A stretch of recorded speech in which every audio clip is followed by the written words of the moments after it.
Fastest buy-in. Unbelievable. 10-4 suited. See, I was right. He just called with everything, right? Oh yeah, just calls with shit. Just calls with shit, and you know, does it every time. More fun with shit, man. Oh man, that's great.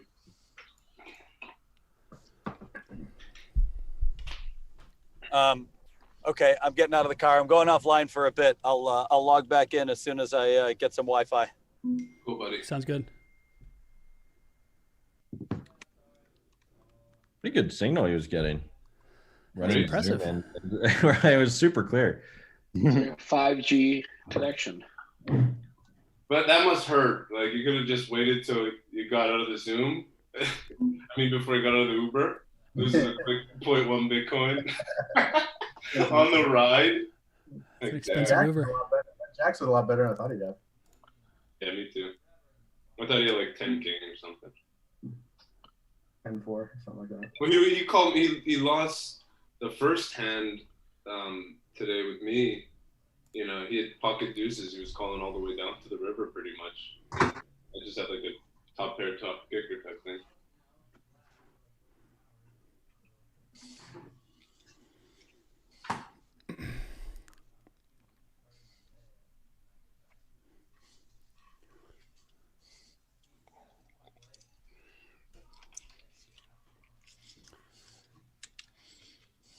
So Luke, did you switch it over? Fantastic. Switched it over. He should be good. Who's Mike punts again? Me.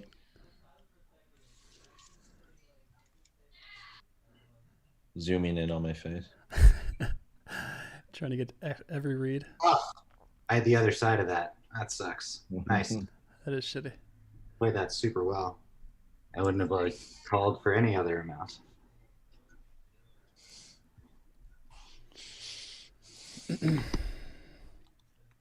Back to even. Go. So Ed, why don't we kick off the conversation tonight? Tell us about the how you got to the end of the road with FTX, what the story was there. Oh man, so we've been talking about doing that launching a retail trading app. Of course, yeah. So we'd gone through the process of like meeting. I met with probably like I met with OKX, Kraken, Fobi, like in the last couple of months we've talked to Gomi, Coinbase. Like we probably went through like 70% of the major exchanges, and then we just stumbled across FTX. Man, these guys were really impressive. Yeah. You were meeting them in what context? To integrate or to partner, or to what was the context? These exchanges. We were going to partner with them. We were going to launch a retail trading app, and they were going to be like the back-end liquidity provider and custody provider. And Sam was like, "I'm going to own you." So you were going to be a agent model for the exchange, or did you have to get your own licenses to onboard customers? We were going to piggyback on their licenses, and so we were going to do it international first. I got so many windows open trying to find the game again. Got 5 seconds. Man, I probably got like aces too. This is painful. The hell is my screen? Sorry, guys. Folds the aces pre. I like that. Oh, nice. So yeah, we were, and in that process, we stumbled on FTX, and I'd kind of seen them a little bit, and it was just one of these things where, talking to all the other exchanges, everybody had like a certain hang up, right? Some of them were like really big, and it was very a big bureaucracy trying to get things moving. Other ones just weren't as sophisticated as we'd hope. There were just a number of reasons. Like, and FTX just checked all the boxes. Not only that, like Sam was like the most agreeable guy. He said like yes to every request we had, and I was like, holy shit. Yeah, plan for world domination. He's like, I'm gonna take all of these users and yeah, man. Rule the world with them. And we were about to get into contract phase with them. And around that time was when COVID disaster happened and everything went to shit, and like everybody started freezing up and the markets crashed. Yeah. And our investors, we were talking with them. They're like, "Hey, we think you should explore the possibility of getting acquired." And we were already kind of we had this great dialogue going with Sam and them, and I just said, "Hey Sam, you're kind of cool and I'm kind of cool." I don't know. It's like a weird conversation. You're cool. You're kind of cool. I'm kind of cool. You like apples. I like apples. But it's funny because in Sam's tweet that explains the deal, he described my call and called me with a 30-minute ramble. Yeah, he called me out on that, right? I mean, dude, it was like it's an awkward conversation. I don't think I've been that awkward since I asked a girl on my first date when I was like 13 or something. That's epic. Wait, That's hilarious. It just kind of went from there, man. So, it was pretty. What were the terms of the deal? Anything you can share with us to learn from your deal? Yeah, it was part cash, part tokens, and part FTX stock. Is it earnout or was it all? What's the term? Did you get full value, or was there stock, or was there earnout? Amazingly, I can't really talk about the earnout. Let's just say it's just there's not much there. But they're bringing me on to kind of head up the global and to kind of lead their global marketing efforts. For all the FTX products. It's epic. It is epic. So you have to stay for a certain amount of time. No, I don't. I can take off and leave whenever I want. You don't get anything extra by sticking around? I got a new contract. Oh, well, right, but like the main part of the earnout is. I mean, like, yeah, I probably don't want to like talk too much about that. Yeah, no worries. But basically, like, let's put it this way: I'd have to be insane to leave that company at the inflection point that they're at right now. Yeah. Like I was about to say, like, you talk about timing, like they're literally feels like the ground is just swelling, ready to explode even more. Like you're spot on, man. Yeah, the timing was pretty good. Mm-hmm. And how about remind me, where was your I'm asking these questions just as an entrepreneur, right? Trying to learn from successful entrepreneurs and exits. What kind of investors did you have? Were they equity? Were they seed? Were they VC investors prior to? We had kind of a wide range. We had a bunch of great angels, like Vinny Lingham was an angel, Dan Matuszewski at CMS Holdings, Jeff Morris Jr. We had, as far as venture investors go, Founders Fund, Pantera Capital, DCM.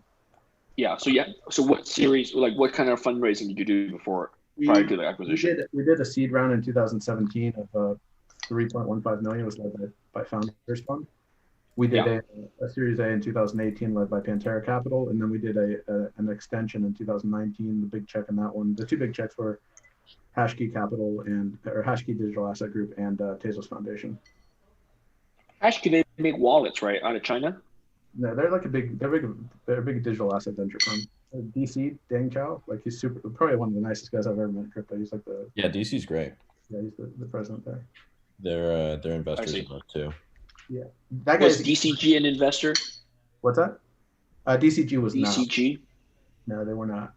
And then, but honestly, it was like you know what the closest thing it felt like to the whole journey was, like a poker tournament where you're like short stack the whole way. And then like you get a heater. And you get a heater 6 million downloads doesn't seem short. You get a heater at the very end. No, I mean, if you look at like our runway, you get a what? You get a what at the very end? A heater. You get the heater at the very end. Running hot. Right. Oh, I see. All of a sudden, this bullish DeFi environment and like everything's super hot and the users are super valuable all of a sudden. Everything's fucking insane. That's pretty epic. It's such a cool story. We started talking, like I proposed the idea of an acquisition on May 6th. So like we raced to the finish line. That is a race. I was even seeing some comments from like the Spartan Group and even I think Galaxy Digital around, just how accelerated the time frame was from an advisory perspective and things along those lines. Yeah, and so Ed, obviously, if whatever you can't say, right? But what were the roles of your investors in this acquisition deal from a deal negotiation perspective? Any insights, any experiences you'd like to share? So a couple of anonymously. Things. Yeah, no, I can share some stuff. Like I control the board, right? And like it was like me, my partner, and then Paul V from Pantera, right? And then I was pretty fortunate when we signed our very first term sheet, I think. And I insisted that an acquisition could only happen if 2 out of the 3 founders approved it. I think it was that. Like we had to approve it, the founders did. So we can never be forced into an acquisition. And but it was Pantera that, like, you know, they were the ones that were like, hey man, we should maybe kind of scope out and look for an acquisition. And Pantera's been an amazing investor. Those guys are like one of the most networked VCs I've met in the space. Paul V seems like he knows everyone. Was Paul your board member at Pantera, or was this? Yeah, it was Paul. Yeah. But the negotiation, to be honest, it was all me and Sam. We just started talking, and we kept talking for like 2 weeks straight. And I think it was 2 weeks after we first talked about it. We had a term sheet. No, it was about a month after we first started talking about it. We had a term sheet signed. So it took a little while to get there. And then another month of due diligence and all that. Oh my God, due diligence is the worst thing in the world, man. Yeah. That's just like giving birth. What were they even looking for though? Like, it's not. They're looking for anything. They're looking for anything, and they're asking for like indemnifications, which is fair. I mean, they just want to make sure you didn't fuck up along the way, right? And that they didn't know about it. Well, I'm curious, like, what would people like DD and us? Oh man, I've done like full DD processes too. I'm like, like, good luck, sure. Yeah, man, look at them Dudas emails. Maybe I might get some stuff. Yeah, actually. There you go.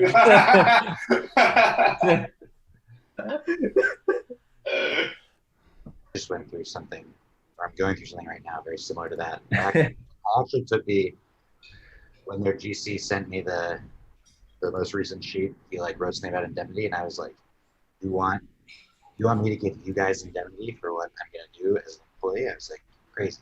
You're absolutely crazy. Like, he didn't respond to me for a day. I was like, I almost kiboshed the whole deal because I was like so offended because my team actually started with this company after we signed MOU just because of some cash flow issues, and it was a risk, but we knew that they were fucked without us, so it wasn't not going to happen at that point. But like, you know, it didn't. Did you see that? What? Sorry, did you see that? Yeah, I saw it. No, the DD process. You're right, Jason. It's like, it's painful. It's like ours was super collaborative and amicable. Like the attorneys on both sides said this is like a collaboration, not a negotiation, and it was still painful, like the DD process. And I couldn't imagine what it was like. You know, imagine getting acquired by like Coinbase or somebody that's got like a big corp dev department that's gonna, like, grind you on every point. They're gonna be like, oh my God, we didn't know Blockfolio started with a B. You should take at least $1 million off. Is that a capital or a lowercase?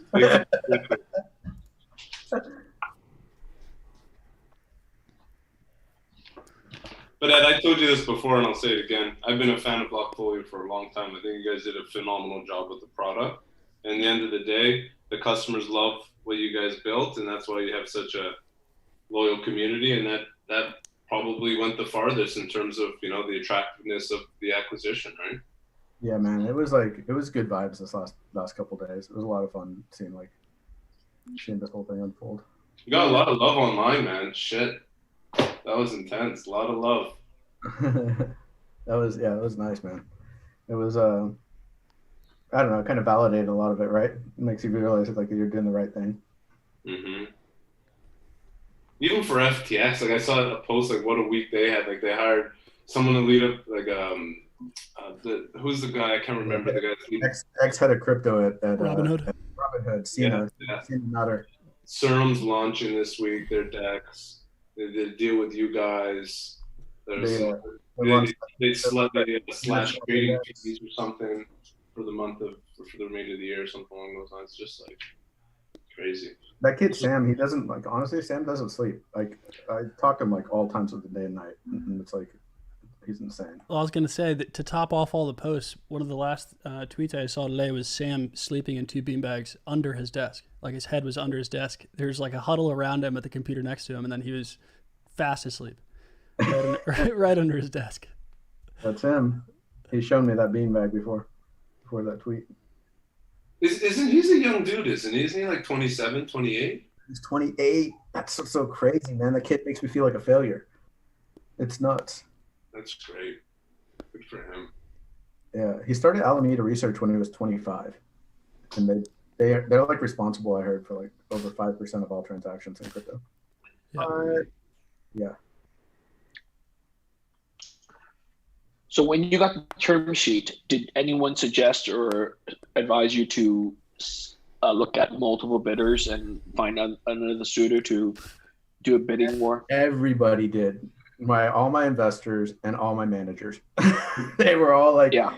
And that was actually the one decision I made that I'm happiest, that I just told them all just to like, it's not going to happen. Like, we're just going to go. Did you know the price range at the time or not yet? Did not. When you declined, you did not. Okay. I was just like, I'm going to kind of run this through, like, because it's like, imagine having an amazing date, and you kind of know in the back of your head it's like this is where you want to go, and then like you're just going to shut down like the other things unless you're not serious, right? And then of course you're going to signal to them you're not serious. If oh yeah, I'm still dating around, it's cool. It's serious. It's crazy how it's all so similar to relationships. It's the whole process.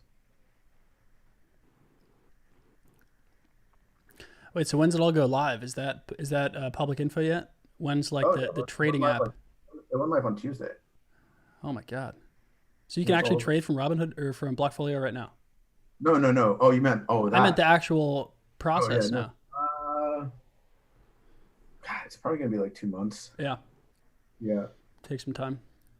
Yeah, we're definitely gonna do it before the end of the year. So, and I definitely don't want to do it in December. So. It was You're saying your deal closed, right? Legally. What's that? You're saying that your deal closed, right? Signed the papers and it closed.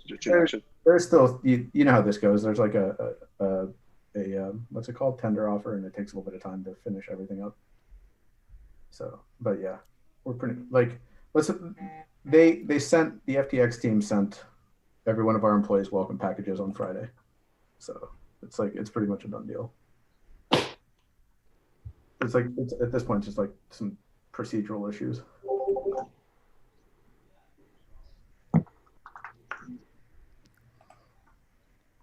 I think it goes down as like a top 5, maybe top 10 deal in the space.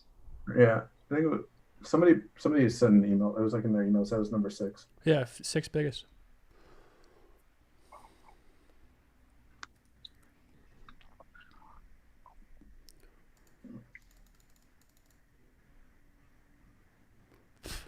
That's why I've been MIA from the poker circuit for the last month. Makes sense. I've been wanting to play so bad. Like every fucking week, I'm like, it's like horrible. It's just so exhausting. I can imagine, dude. And you're running a business too, right? So. Yeah, I'm lucky I got some good guys that can kind of keep the ship going. I think it was probably worth it to sit out a few weeks, if I do say so. You probably wouldn't have won much here anyways, based on your track record. So. I was running above EV this month. I'll tell you, Ed, I've been running so bad. Oh, man. You want to talk about bad beats? It's been crazy. It has been crazy. Like, they're like ace high flush on the flop. Luke gets quad 10s on the turn. You know, the amount of river beats I got, probably 4 or 5 all in river beats. It's just, oh man, disgusting. Oh, brutal. That's good, man. You want the luck outside the table. That's true. Yeah. That's true. It's been a good couple of weeks actually, outside the table. So. That's where we come to sacrifice to the luck gods.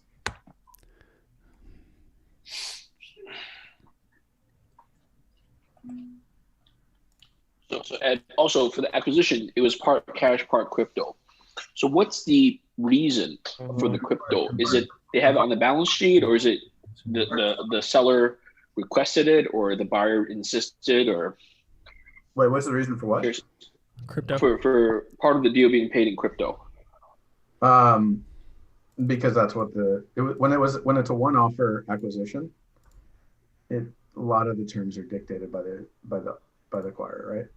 So it's not like we had a bidding war and we could like demand certain things. And so it was their insistent that it was like, a significant amount of it was in crypto and then a lot of it in stock as well, which I don't mind at all. I actually think both of those things are going to like moon in the next 2 years.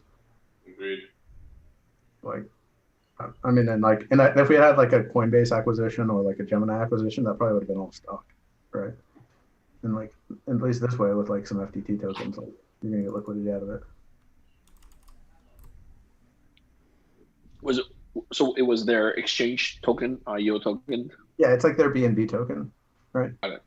It's the equivalent of that. It's got like decent liquidity too. I think it's like over 10 million a day. Yeah. So no Bitcoin, huh? Oh, Chris. No, I wish. Wow. I stole it. Nice raise. I had Jack high with a flush draw. I thought you caught the flush the way you played that. Stole it. Good raise, Luke. I had a Jack high flush draw, and I had a pair of jacks with a queen kicker. I thought you were just firing bets in. That's why I did it. Well, you always think I do that. That's just what you think, dude. That's why I showed the flush before. I'm like, dude, I'm not just firing, It works well when it works, but when it can be my downfall, I'll just call off anything. Yeah. That's why I tend, if you're in the hand, I'll just avoid bluffing because they're just calling against them.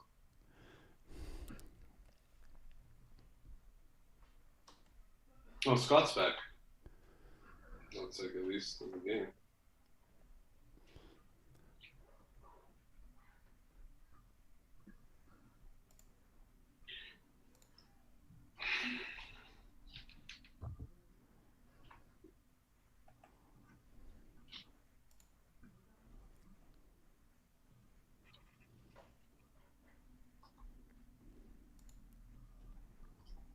But I'll tell you the crazy thing about the whole thing. It wasn't supposed to be announced on Tuesday. It was supposed to be announced today. We actually had a mishap, and it got leaked for 3 minutes at 5 a.m. Wow. And then that's where the block comes into play. And then we were just sitting there today, just trying to put the genie back in the bottle. And at 4 p.m. we were like, "Fuck it, it's not gonna happen." And then we just like, the block was there, CoinDesk, like. That was a rough day because like the whole morning I spent emailing every one of my investors, telling them that like, be on the lookout for this stuff. Wait, so who leaked it? It wasn't the block, was it? You guys fought. No, man, the block was awesome. It was a You don't have to say it, yeah. We're actually friends with the guys. That's what sucks. It was purely an accident. It wasn't okay.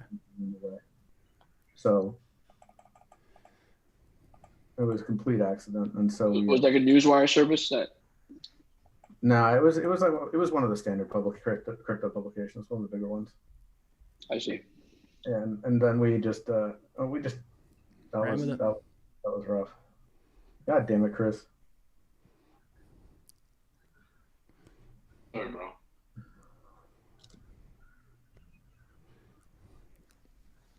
All right, if it's a deuce, I win.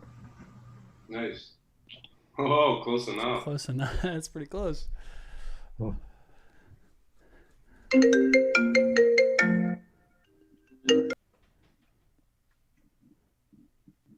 Holy shit.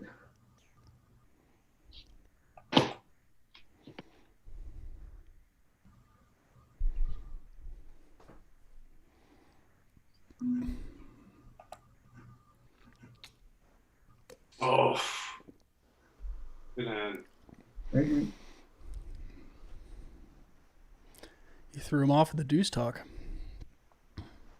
You definitely did. Jason was like, "Are you playing tonight?" And I thought it was Wednesday the whole time. And I was like, "Oh man, I'm glad you reminded." I thought it was tomorrow. I'll play tonight.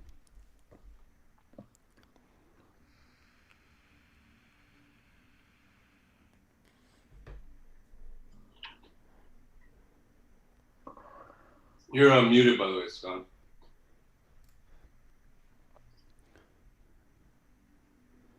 Back in action. Yeah.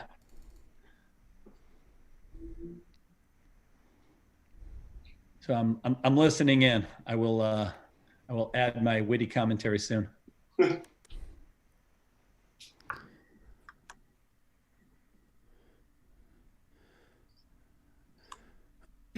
Wait, so Ed, I read most of the details. I don't know if this was announced, but since it is FTX and and you're going to use their licenses and they have licenses in the U.S., will it be available for U.S. traders too, or is this going to start all international? Yeah, actually, that's right. So yeah, it's probably we're going to be integrating with FTX US to service US customers. We're going to segment it. Sweet. International customers will probably be routed to the FTX. Like they're just going to be the back end, the two different back ends depending on what your locality is. Yeah, I was just thinking that's one of the only exchanges I imagine that would have made sense where it's like you can actually take both markets, internationally and regulated U.S. Yeah.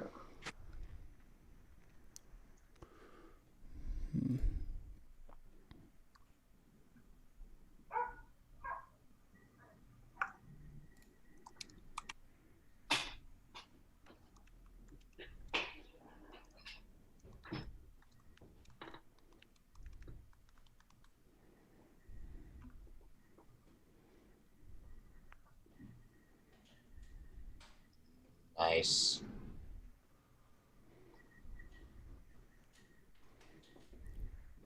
Luke, what were you chasing there? It's chasing my tail. I was gonna say, like, what are you chasing there, buddy? Just throwing money in the pot, just hoping to get acquired. Yeah. I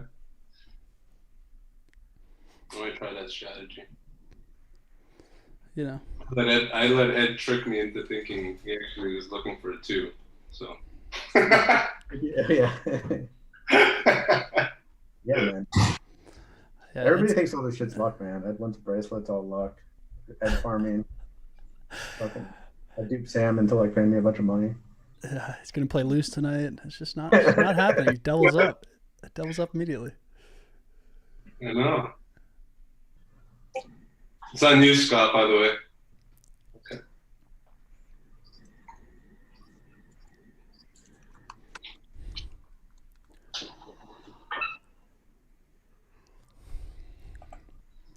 That means two players in the game got pretty big deals. I saw Mike McDonald also he won his 200K bet this week. With some controversy, wasn't there? Yeah, there was a little bit of controversy. So he had a bet going. He placed, I think, in May that he could hit 90 out of 100 free throws and had to be recorded. And at the time, I think he was shooting like 30%, like barely, it hit the rim half the time. And this week he just finished it. 30%? Like when he he uploaded a thing. He doesn't play basketball. Yeah, He's yeah. not a basketball Never player. played. Yeah, so he uploaded a post in May with his form, like just dicking around, and said, how hard would it be to be a 90% shooter? And so, poker players and crypto people stepped in and said, you know what, I'll lay the odds. What do you think you hit 90 out of 100? And he laid odds, got 200K on the line, and he hit it this past week. But there was controversy because he didn't do it all in the same live stream. So he went back again today and did it 2 days in a row, 90 out of 100. So, dude, how hard is it to act like you're a 30% shooter and film it? No, you could tell, man.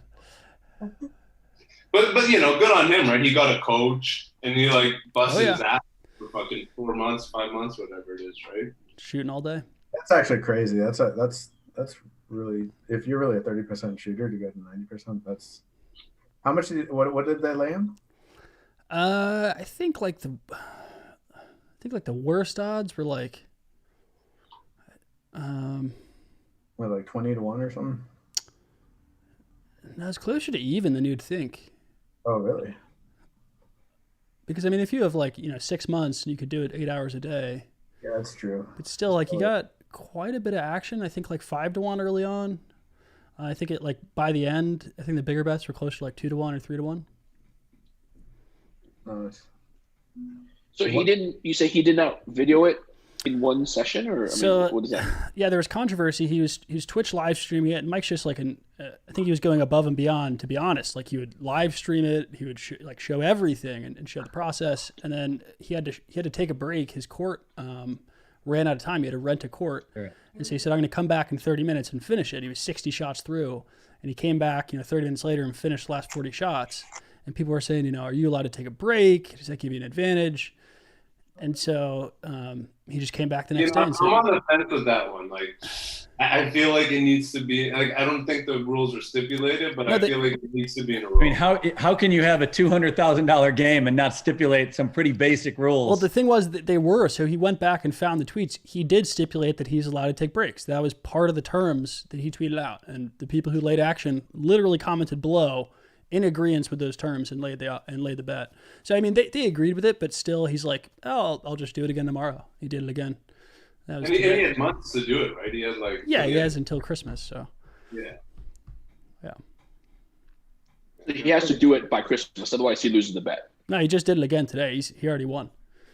Yeah. What I'm saying, okay, there was a deadline, and how are the finances taken care of? Like where did the money go? Was it held in escrow? Was there a platform that did that? I mean, it's all just professional poker players. I think they all know each other. I think a lot of handshake bets. Yeah, I think if your career winnings are north of 10 million and you can't pay up on 15K, it's not a good look.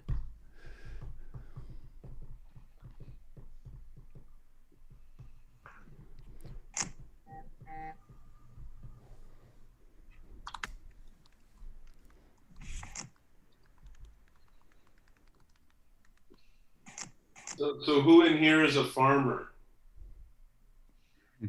I'm a complete degenerate. I'm not gonna lie. Jason is definitely the farmer at this table. I think that the most I've slept in the last 9 days. No, not 9. Probably 8. Maybe 4.5 hours. Maybe. Wow. If you look around at the table and you don't recognize who the farmer is, you're the farmer.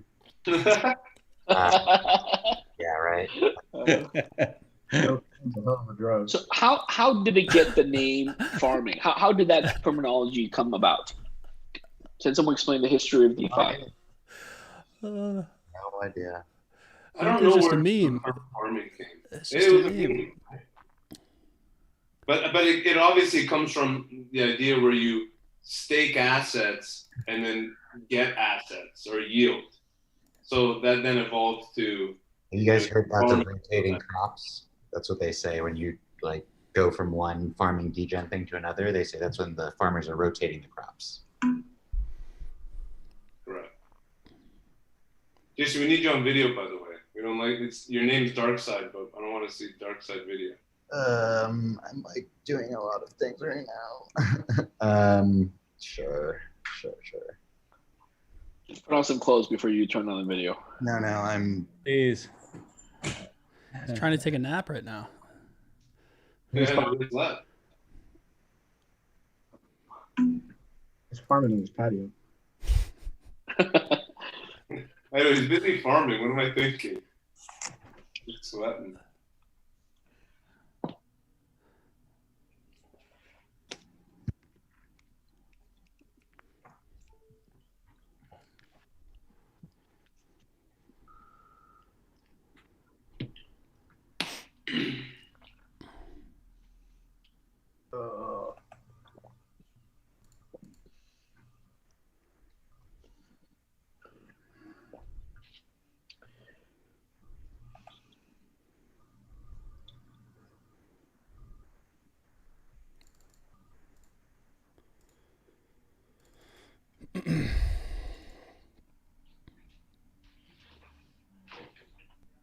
Anybody having a drink? Dude, where's Peter McCormack? I've never seen him miss this game. It's the first time I ever played without him. Yeah, he's on his way to the bank, cashing all of his bitcoins. Yeah, that's true. And he went on a family trip. Oh, nice. Yeah. Looks pretty nice, the pics he's been posting. I hope so. Fuck, I think I've given him a full Bitcoin in the past couple weeks. When are we gonna do our Bitcoin game? We should do it soon, before the end of the year. That's for sure. Ed's in. Is that going to be a cash game, or is that a sit and go? We should do a sit We and gotta go. plan the sit and go. Winner Winner take all. Even if it's still 0.1 Bitcoin, it'd be epic. Can we do like a freeze out, like 2 buy-in cap or something? That's what I mean. Wow, good hand. Same thing. Sit and go. Same freeze out. game, but like either one works. 100 blind, yeah. Yeah. Well, freeze out's like no increase in blinds. Oh, I see what you mean. So it plays as a cash with like either a time cap or like a buy-in. Oh, you got to play down to the final two. Yeah, sure, fine. Be fun. Yeah, we definitely got to organize that. I'll definitely organize a sit and go for sure. That'd be so much fun. We could put it on the Blocks feed and also Blockfolio. But what on Blockfolio? We'll put the live stream on Blockfolio. Yeah, man, we gotta get some video on that on Blockfolio signal. Just make it our poker feed. I'll put 10% of the deal up for as the prize. 10% of it.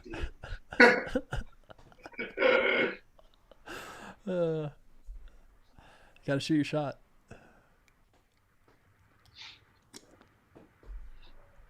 Yeah, my wife still doesn't believe it's real. Don't blame her.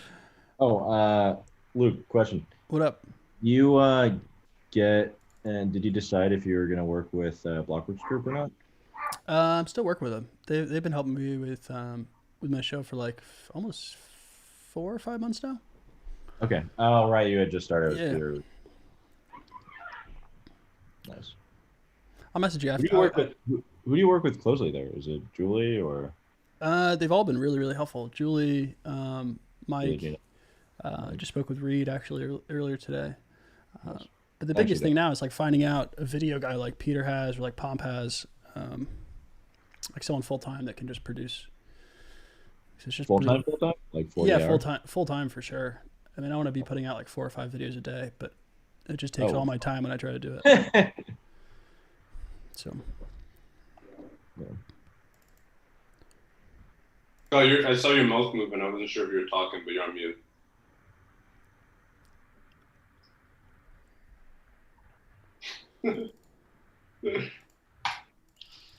I'm just farming the crops with Scott Walker. I lose the head and farm from Scott. It's a good little rotation. Good rotation right there. Yeah. Do you know how many downloads Peter sees on his podcast per month? I think he's had over 5 million. Mike, he still Per publishes month? them. No, not per month. He Correct. published. I'll find you the link. Oh, right. Yeah, I forgot about that. Yeah, he publishes it all actually. Yeah.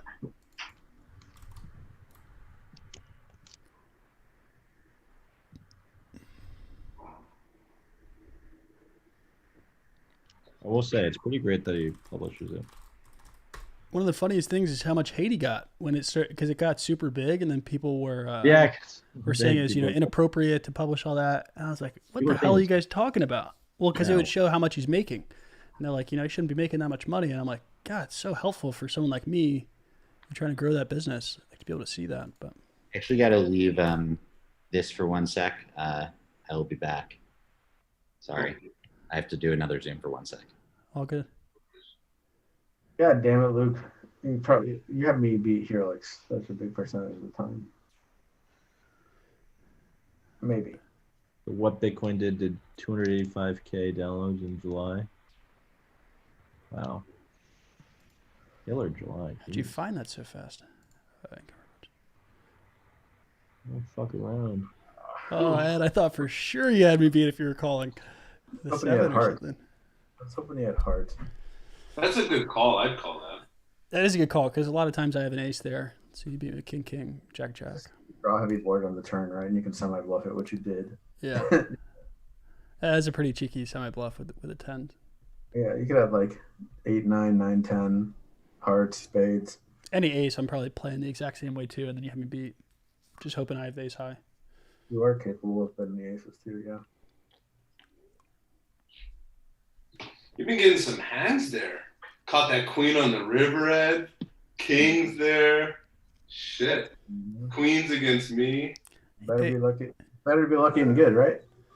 Man, if I were you, I'd run to the casino. Start just fucking dropping stacks right now. Nah, dude, I'm like probably gonna get hit by a car, man. I fucking wasted all my life. Oh my God, don't say that. Don't say that. Ed's going incredibly risk averse. That's right, man. Wow, what are you trying to do to me? I have 273 left. Bobby, he's trying to farm you right now. Oh, You're getting acquired. He really, yeah, he You really are was getting trying to acquire my acquired. stack. Show him, man, show him. Trying to acquire my stack. I made a tender offer for your stack. I surrender. My board did not approve.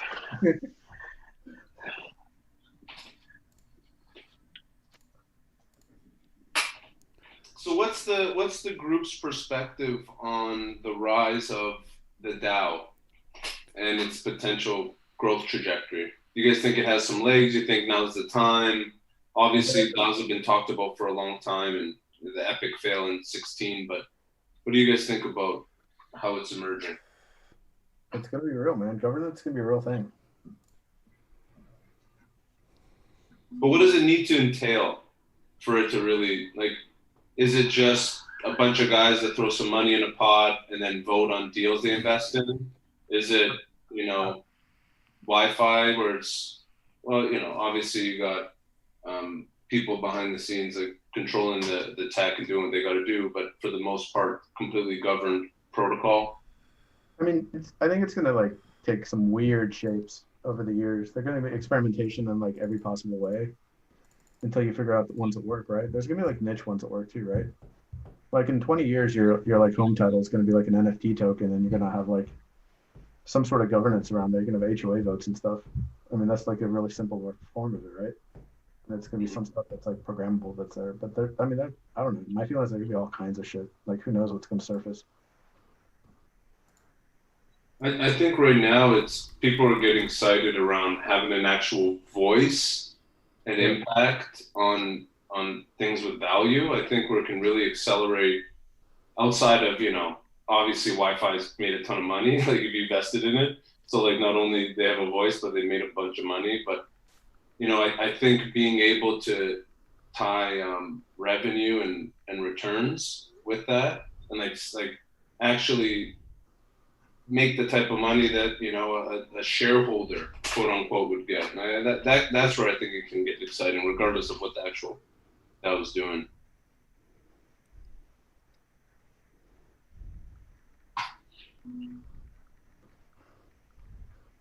So we were talking briefly about it before the group joined. What do you think? Who? Scott. You're mute, by the way, Scott. It's kind of loud in here, so I'm coming in and out on mute. I was just saying we were talking about DAOs, and I mean you were chatting about it briefly. Like, what are your thoughts around how they grow and emerge in this space? Oh man, I'm super bullish on DAOs. I think there's going to be tens of thousands, if not hundreds of thousands of them over the next couple of years. I'm super bullish, especially after my friend Andy put together that Karma token and that Karma DAO. I think it's the coolest thing I've ever seen. Or right up there anyway. I don't know if it's gonna be a couple of years, but there's definitely gonna be a lot of them. Mm-hmm. Yeah, absolutely. I mean, imagine $1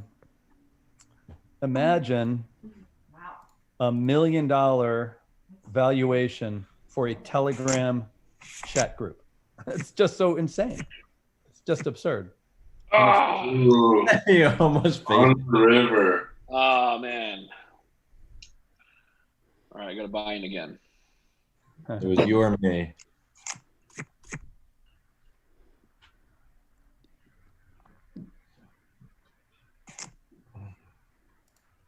Up to 400, Ed.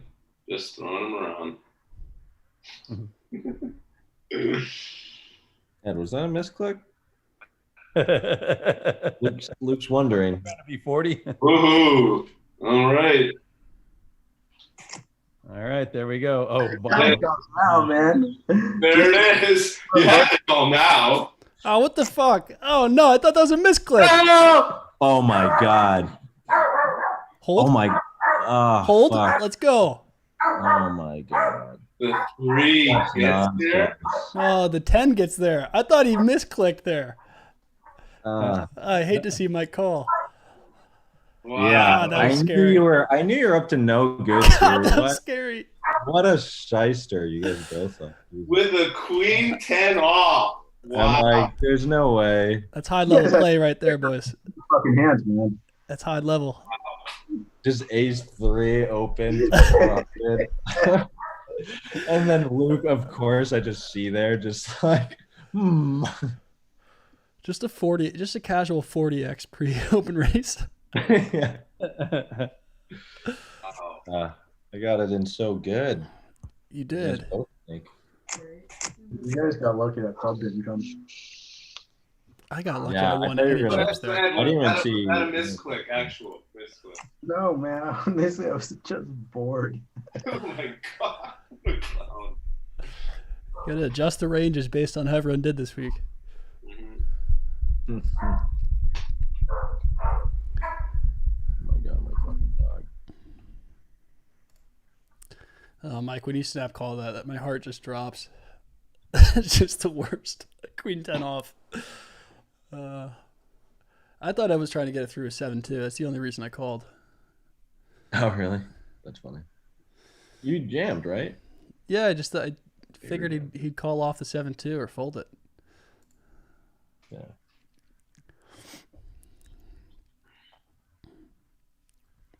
I just figured you'd jam all your ace X there. Just fuck it.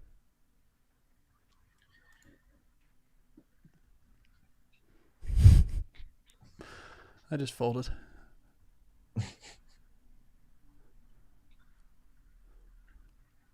What are you guys seeing in the markets? I know it's been a little bit of a pullback the last couple of days, but Take it. we're just gonna start tearing or what? I think The so. pullback is good. The pullback will give us more breathing room for a real rally, real bull market.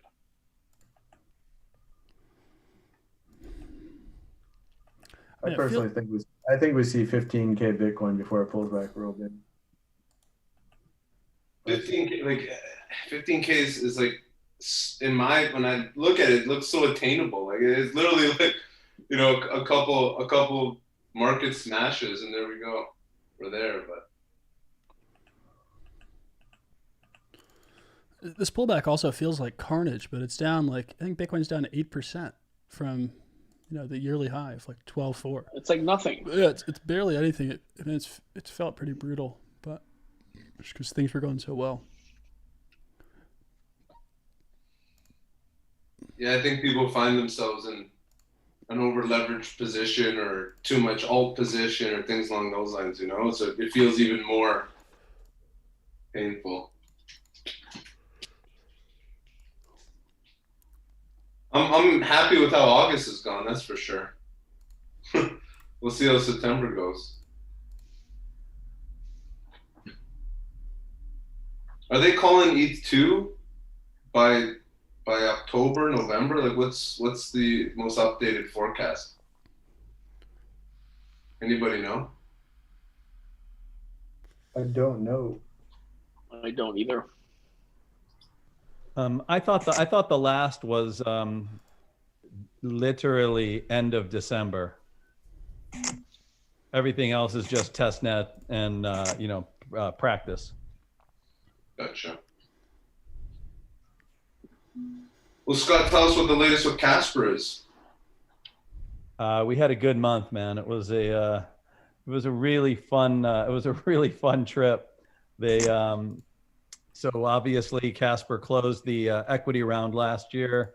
We went into the validator sale or the private token sale, kind of expecting that we'd raise maybe 5 or 10 million, and obviously over the last couple of months with with the excitement in the markets, it just it went crazy, completely oversubscribed.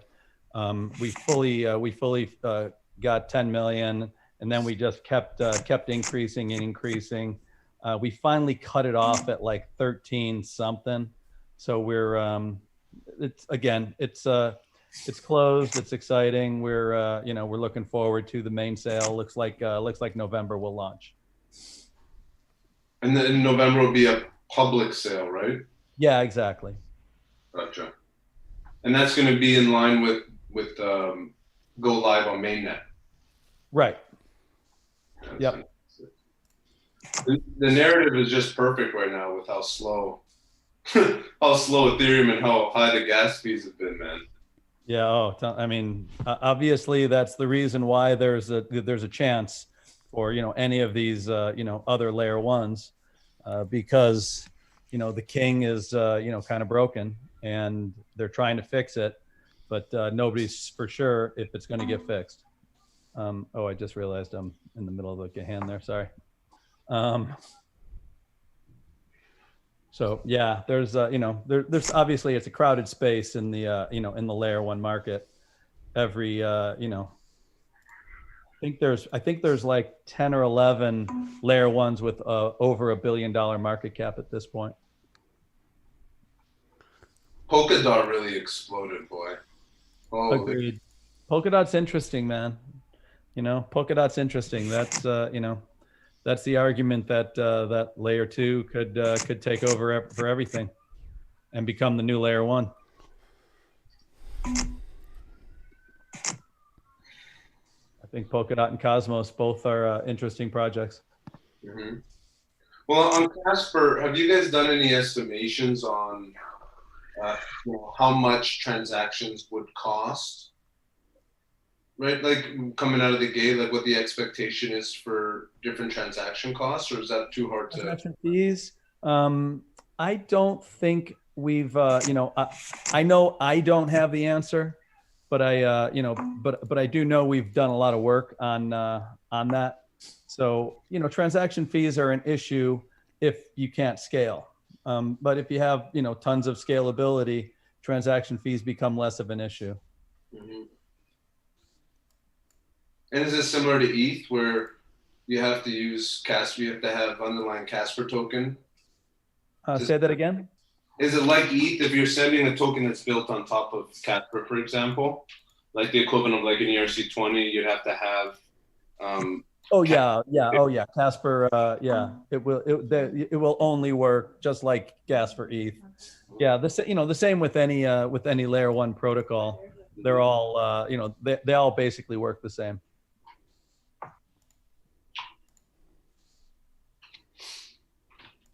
Which does make it kind of interesting that there's that many billion-dollar protocols out there.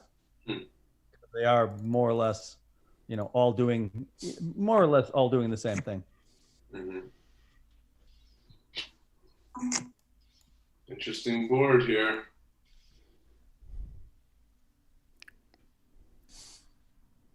No, I'm getting out of the way.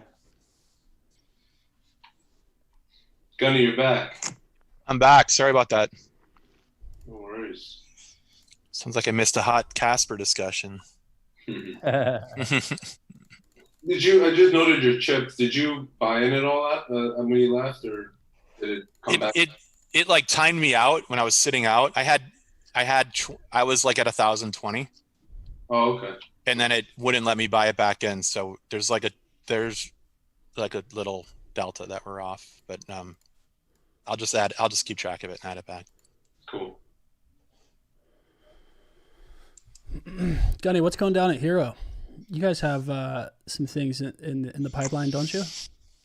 Yeah, we've been doing a lot of building and just some big fun stuff coming up. We got an announcement that I don't think it would behoove me to talk about it here, but that's fair. That's fair. Yeah, some stuff coming out at the end of the month, and then a couple new products that we're shipping another few weeks, and it's been good, man. The user base has been growing, and really just starting to hit the gas pedal on scaling up. That trading pit, boy, I've never seen so many Telegram messages in my life in one group. It was funny. We when all like the Uniswap stuff was really starting to scale up, and you guys all know Crypto Messiah. So he works for us, and he was out, LARPing it up on Twitter, and I hit him up and I was like, man, why don't you go plant yourself in the trading pit and just AMA it for a while, because everyone's hitting you up on Twitter, and he did it, and next thing you know, like 24 hours later, some guy tweeted, he's like, man, the hero trading pit's like turning into the Wall Street bets for shit coins. And it just kind of scaled from there. So are you guys seeing some decent conversions from that to like the actual platform? Yeah, it's definitely given us a lot of interest, and you know, we're being very careful not to like, I don't want to be in the business of like dropping our platform on top of people, and also that, you know, the trading pit is agnostic geographically. So I can't necessarily be like pushing it to people that might be US or things like that. So we're really careful not to do much in there, and we're really trying to keep it pure, like specific to the purposes that people are in there, which is really to be a bunch of degenerate apes and smash green buttons and find some gems. Yeah, find some shitcoin gems. That's what it's about in there right now. So they're having fun with it, and we're having a lot of fun with it, and we'll see where it goes.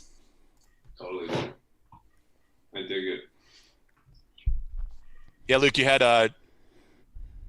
Messiah on the show like a man. week ago, right? Yeah, I was just talking to Messiah last week. I was talking. Go ahead. Killer turnout. Yeah, he said you guys had a great turnout on it. It's nuts. There's like 15,000 people have watched. It's I was talking to Messiah. It was about Uniswap type stuff. He helped me out with a trade, and then the ideas just kept flowing. He's a funny dude. I like Messiah a lot. He's awesome, man. He's great. We have a great relationship, and we've been having a lot of fun since the day he started here. Yeah, he's a perfect fit for a hero. Yeah, agree.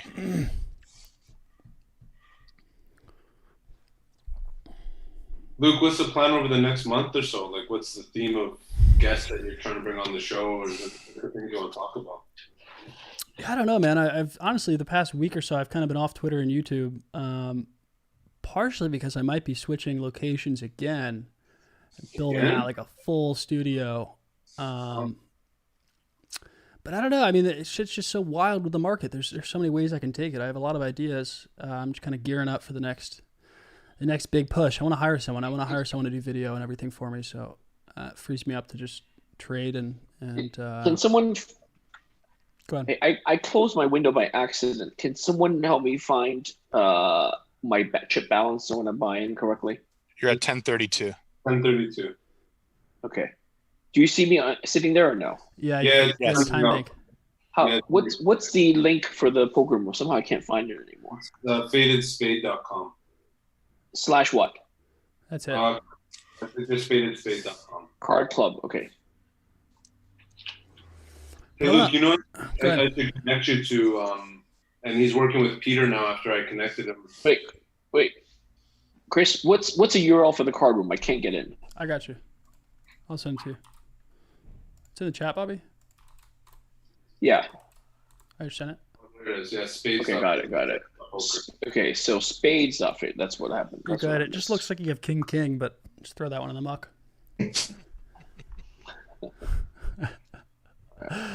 Yeah, but Peter was telling me that the video guy who works with this. Thanks, Luke. Yeah, great, man. Yeah, I'll either talk to him or I was out seeing Pomp in January before he kicked off his YouTube crusade. He's been taking over YouTube, but I met his guy as well. So I don't know, man. It's just hiring someone. Like I can't, sit here for 6 hours a day and work on YouTube. I'm fucking awful at it. So I'd rather pay someone to do it. What makes you so awful at YouTube? Just no, not awful. You got a good looking face, man. This isn't like a face for radio. Oh, this no, is a like face for YouTube. I can do it all. I'm saying the video editing, the production, spending my time in Photoshop and Adobe Premiere. Like, okay. I don't want to spend 6 hours a day chopping up a clip and adding B-roll. Like, I'd rather pay someone to do that, and then I can turn out 2 times the stuff and talk to more funds and talk to more traders and. How much does it cost to get somebody to do that kind of stuff? Full time, I imagine they earn. I don't know, like that's been like the biggest hurdle for me. Like I used to pay a guy $10K almost a month, and he did like almost all my video stuff. I think it's like $8. You're gonna be paying him a full time salary. They're gonna work 5 hours a day. Oh. 8-10K. It's just like finding the right guy, find someone who understands crypto and. That's the big piece, right? Like, yeah. when you're parsing through content, you need to be able to identify and pick the right pieces. And if you don't know the space well enough, it's going to be really difficult. Yeah, and like understand the meta and understand kind of what's received well. So, but I mean, there's endless topics, dude. I could have on every farmer, every trader, every fund right now has stuff to talk about. So.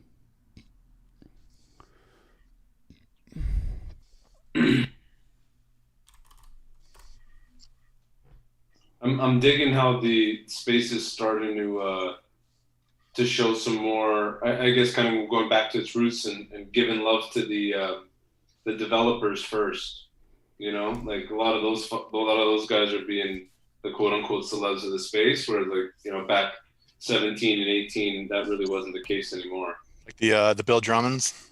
Yeah. Mm-hmm. Bill Drummond is like, that guy launches a coin, it just pops. That guy's it's a crazy story. Who's this? His name's Bill Drummond. Go ahead, Luke. You know the story better than me.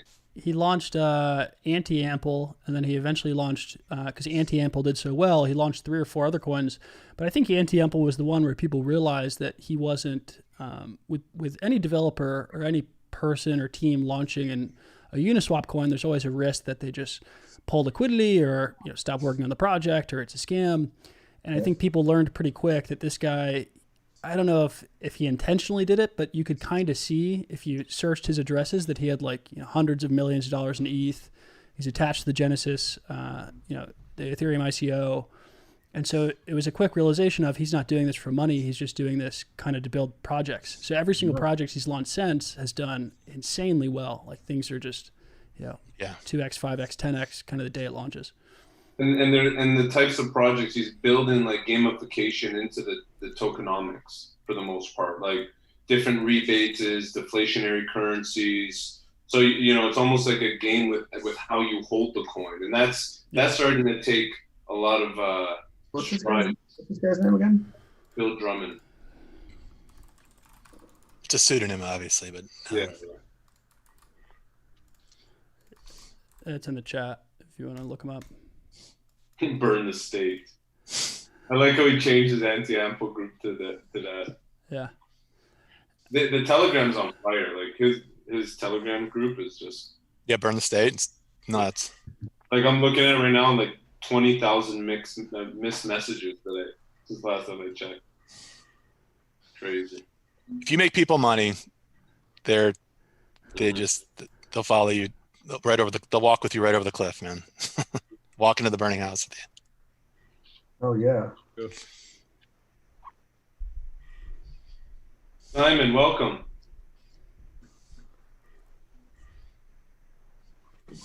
Hey, Chris. What's up, Simon? What up? Yeah. Simon? How are you? Great. Congrats, Ed, on the huge news. Thanks, man. Appreciate it. Thanks for the kind words. Sam, where are you right now? Did you lock the team in a room for the next 6 months? Yeah, we well, because of COVID, we figured the most efficient way for us to work is renting a hacker house. And so we rented a hacker house in Korea, but we have a 14-day mandatory quarantine right now, so it's day 8. And so we're all isolated in our own rooms right now. So it's quite interesting. It's like perfect for poker. Yeah, the internet's a bit spotty, so I'm just afraid that I'm gonna get a good hand and it's gonna crap out on me. It's perfect for yield farming. Ed, do you farm? Are you a farmer? No, man. No. I come over here and I let you guys Ed farm. Ed farm? Yeah, dude. Luke, he's the Ed farmer. Luke just Ed farmed. Yeah. Luke, that was a big bet. I know. You have it too, man. I guess. Pretty good call there. Got caught bluffing. It happens. I was watching the take from last week, and that fold Ari made on me was just unbelievable. Ace 8-3, no flush on the board. Raise, he calls. Then turn comes a 7. He raises, I re-raise, not even an all-in or anything. He folds. He turned over an ace-7, so he caught the 2-pair on the turn, and I had the 2-pair ace-8 on the flop, but he folded it. Wow. So it was a really impressive fold. But he like explained it the whole way too on how he kind of knew. He made some insane plays last week. Yeah. Yeah, he didn't win, but he would have lost a lot if it wasn't for those plays. Like a couple binds at least. That was a good game last week. Mm-hmm. And of course, Peter had to chirp me and say in the last hour, Chris is going to lose everything. Last hour, lose everything after being up the whole night. Classic. Simon, you been out to Santa Cruz lately? No. What's going on there? Remember we do the remember we did that thing with yeah, Howard. Yeah. I haven't seen Howard in a long time. Yeah. Dude, I tell this story. I'd said it in so many like presentations and stuff all the time. You told this story at that event. That was a fun event. About this friend of yours who was on some app, and she was spending like 15 hours a day as like a virtual barista. Yeah. And I remember you telling the story when you, and I've like used that as a reference point, like ever since then, and so many times. Always fucking stuck with me. Wow, it's a big pot. Crazy. Wow. Yeah, I mean, there was an article that came out a couple days ago on Axie, like the NFT game token, and they're like family in the Philippines just playing 20 hours a day, and they're taking turns so they can farm like $300 of tokens every month. It's super interesting. I mean, definitely like that's definitely a better use case. But then it's just like in America, you'll just have people playing games all day, right? And then just have to have a couple of achievements and stuff like that. So it's super interesting how game psychology works. So DeFi farming, it's quite different than the gold farming in the World of Warcraft days, right? Like mining wild gold. Yeah. I don't think it requires the half of the Romanian population that's spending, that you have basically like warehouses of people who are doing nothing but doing that all day. But less time commitment, less human capital. It's more about locking up your your actual tokens, and then something happening with those based on the system, but then receiving a yield back in a different currency. Correct. A completely new, unregulated, unaudited, it's crazy stuff. Yeah.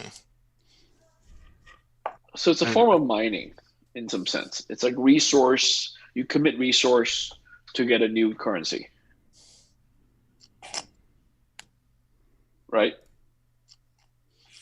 Yeah, I mean, that's effectively it. Yeah. I love how since the last time I came here, I think you guys are talking about like what is DeFi and like what is compound, and now you guys are talking about like yield farming and all this meme coins and stuff. Like changed so much. Like 2 months. It's crazy, dude. Just evolved. I had an idea for it. I don't know if you guys are thinking about this, but I obviously know the space you guys are in with the Storm Shop, and essentially someone having the opportunity to earn tokens for buying stuff online like they do every day, or kind of like, like Lolly style. Have you guys thought about how you can integrate the ability to farm tokens as well through those activities? Yeah. Well, so one thing, I mean, our thing is like, so the reason why we're, sort of better or different than Honey or Rakuten and those guys is we can offer people that, earn or buy tokens like a higher cashback from Nike or wherever you shop, right? But so that's the utility of the token. But, we're also adding staking. So people that have the tokens can also earn, more tokens for each month. So that's sort of how we're getting into first space. But I mean, with all this like yield farming stuff, like we're looking into like getting added as collateral for a lot of these DeFi products. Because I think that's where the value is. Like if you want to, earn like a 200% bonus from your Nike purchases for today, you can borrow it for like a 1 week period. But then, yeah, we don't want to necessarily create our own like yield farming products just for the hype's sake. It doesn't really make sense. Like, I heard there was like another rug pull, like Yang or something like that happened yesterday, and it's just this whole thing is like crazy. Mm-hmm. Definitely some interesting use cases for sure in terms of like how I could get more users to like be interactive with our product. So yeah, I mean, we've been growing pretty fast. I think we're at like 260,000 users in 6 months now. Nice. Yeah, Yeah, I was just thinking maybe, and this is literally just off the top of my head, but just thinking not necessarily about a product, but more around, you know, how do you create an additional incentive, right? So you can really decentralize some of the decisions around the protocol, maybe introduce some level of governance. Now it'd be an additional reward token, and who knows, right? Yeah, I mean, but so I mean, we've always been like really cautious with all the regulatory aspects of stuff, and then I don't know if governance is gonna be a big, like it's safe enough to say that this is gonna be okay, because it's sort of like it acts like a stock, but you just don't have equity in the company, right? And the lawyers don't know anything, so we're just being really cautious. Then yeah, I think at least to date, a lot of the regulatory problems have come with how people have sold tokens. You know what I mean? And you know, that doesn't exclude if it's a governance token or not, right? Like if you're doing a raise and you know you're acting as selling a security, regardless what it's being used for, you're going to find yourself in trouble. But nonetheless, I'm just amazed that like people are willing to hold like millions of dollars worth of tokens just to vote on the protocol. But you know, I don't know. I guess the demand is there right now. So well, it needs to have inherent value. It needs to be a product there, right? Like look at Wi-Fi. There's a product that's in perfect line with what everyone's doing right now, right? So and you technically have control around that product and protocol, and it's something that you also value and is useful. Yeah. That goes a long way. But that's really like the only use case to an extent. You know, maybe Compound, but it's a little different how those have grown. Yeah. Yeah. Overall, yeah, we've been exploring too, because I think a lot of these projects are doing a good job in terms of making tokens more useful with the blockchain product that they're building, but still there's a lot of garbage out there. We're trying to go through all the clutter and see what's actually useful for our main product. But I do think that the regulators are going to hit this hard. There's been so many rug pulls in the past 3 weeks. Yeah. Oh my God. Like just because they say it's like unaudited and this is likely going to be a scam or whatever in the disclaimer in the beginning, and people put like $300 million,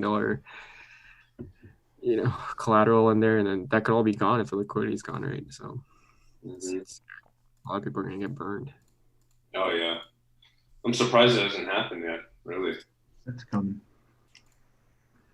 Yeah. I've already been hearing stuff on the grapevine. Yeah, it's definitely coming. Yeah.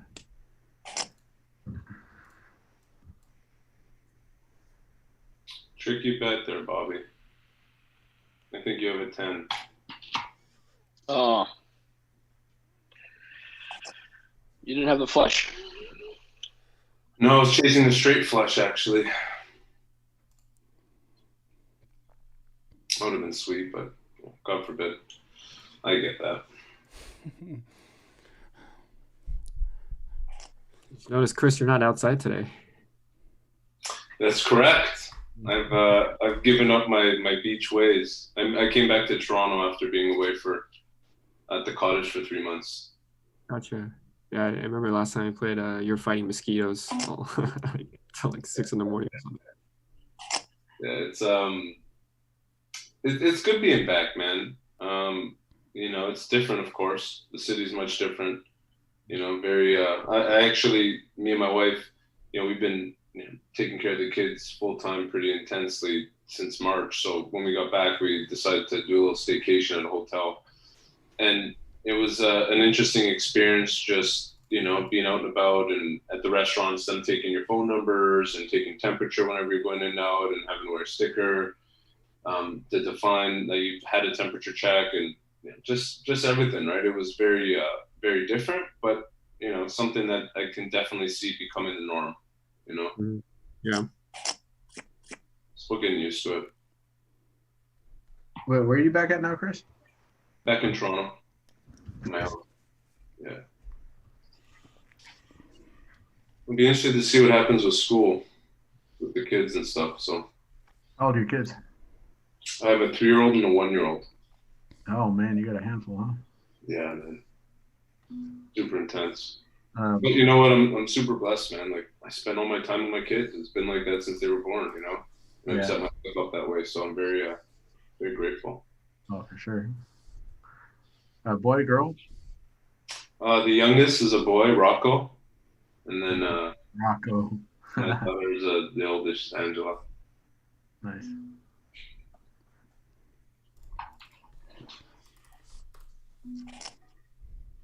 They're too young to go to school or anything like that anyway, right? Yeah, my daughter was in daycare, and we wanted to put her back in daycare.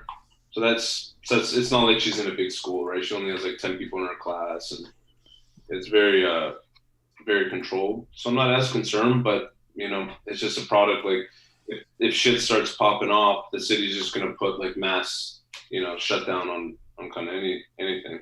So yeah. Based on how everything's progressing, do you guys think we're in store for? I know the U.S. hasn't even got out of wave 1, but do you think we're in store for a big second wave? Of what? COVID. What's that? COVID. Or COVID mutation. Yeah, I think so. I think it naturally happens, doesn't it? Like if you look at like the flu and stuff like that, there's usually a second wave. Yeah. That's the argument. I mean, like, how can we not have that happen in the U.S.? Everybody's here is like so much more lax about everything. Right. I just don't know. Like, what are we waiting for to open everything back up? Like the curve is flattened. The hospitals aren't overloaded. Like, what, you know what I mean? Like, I just feel like we could be a year later and it's like the second wave could come. I agree. It's definitely a risk, but like, when do you open? When do you open everything? The vaccine is it flat though, Luke? Like, isn't like Florida and all these things popping off like crazy? I read a report in California. There's like less than 100 hospitalizations like in over a month due to COVID. Like a downswing. This is not peak flu time, right? Like the second wave is going to probably start this month or next month. Yeah. And it'll probably peak out like November, December. What day is the election? November 3rd. Exactly. There you go. November 2nd, man. Actually, I think December and January are peak months of like the second wave, usually when you get the flu. I just don't think the hospitals are over. Like, that's why we flattened the curve. We didn't want the hospitals overflowed, but they're not. I don't know. Yeah, the fear is if you open it now and then flu season hits, then it's going to get like in Seattle, they're building like the beds on CenturyLink Field on the football stadium. So it's pretty crazy right before they close everything off. Then, and I was going to do with the same hand. You guys both just had 5.9. Holy shit. But this is what we should be taking advantage of during this time, right? Like we should be getting into a situation where, you're being temperature checked consistently. If your temperature is above a certain number, they send you somewhere that's specifically for that. And that's, infrastructure that's been built outside of the hospital system. And then there's some type of process or procedure there. And but none of this has been done. Yeah. At minimum, we should have had a fucking president that was just like, wear a fucking mask. Like if he had done that, if he had done that, he would have won this election in a landslide. Just that one thing, just wear a fucking mask. What country do you go to in Southeast Asia that like everybody's not wearing a fucking mask already? Like, it's a difference. Just fucking do it. It's not that hard. Like, they're doing something pretty cool. So like the Amber Alerts, they tell you like where a COVID patient was, and so if you were in that area from a certain time period, then they strongly encourage you to get tested. Doesn't TikTok do that too? TikTok does it? They track everything.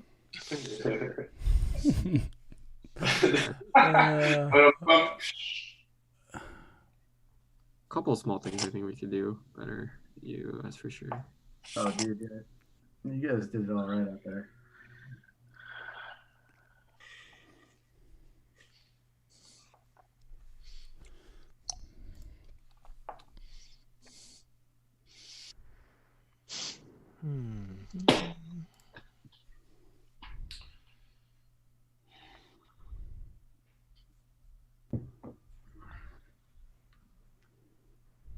Chris, is it true that I heard people in Canada reporting one with the U.S. license plate to the cops, and like it's getting pretty bad?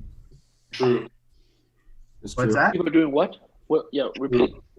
Reporting to the police if they see cars driving with the U.S. license plate. Yeah. And what's the? Is there a law that's broken? Yeah, you're not allowed to cross the border. Yeah. Right. But So- don't they just close the border, or is it open border?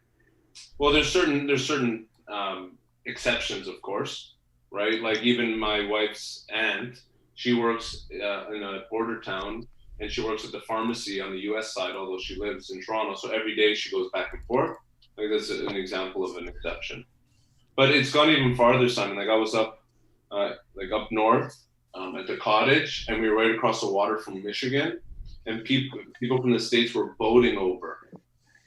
And then people were reporting the boats, and then they were throwing parties, and people found out they were American. It was like, oh my God, the Americans are throwing parties, they're not even supposed to be here. Like it was just a big kerfuffle. So You guys should just make them wear like a pink triangle when they come in. I know, right? Should build a wall. Yeah, I thought the media was over exaggerating that, but I guess not. It's No, crazy. definitely not.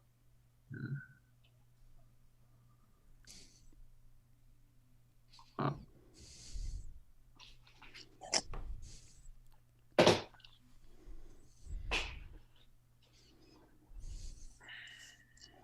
There was a joke that's saying that Mexico's finally going to build that wall to keep the Americans out because of COVID. Yeah, that's right. They don't need to, man. Yeah, Canada should build a wall, keep the Americans out. Trump got his dream, man. Everybody's forced to stay in now. Yeah. I can't believe he's such a fucking idiot for president. Did you watch the convention yesterday, the Republican convention? I did not.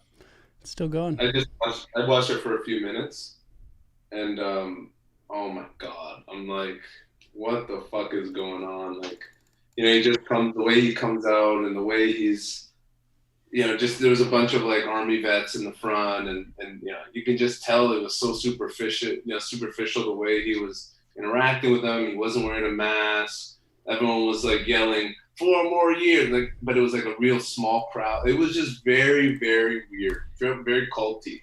It looked like the crazy. Sorry, go ahead. Go ahead. I was gonna say the crazy thing is he was gonna joke. I think he did joke that instead of 4 more years, something like 12 more years. I mean, that was a crazy scam to make that joke. It just felt like a propaganda video, like everything they were doing. It was actually kind of scary to look at. Yeah, isn't this how it feels before you get a fucking like some really crazy shit that happens? Yeah, something like that. Was this what it felt like in Germany before everyone started hating? Have you guys ever seen those famous documentaries that some woman created that was like, they were just like these unbelievable propaganda videos or films, and it just made everything look larger than life, and just the angles they were shot at, and just everything about it was. It reminded me when like Palpatine in Star Wars was like talking to the Republic and just talking about how he's going to create the Empire. That's good. Except Trump's a fucking moron.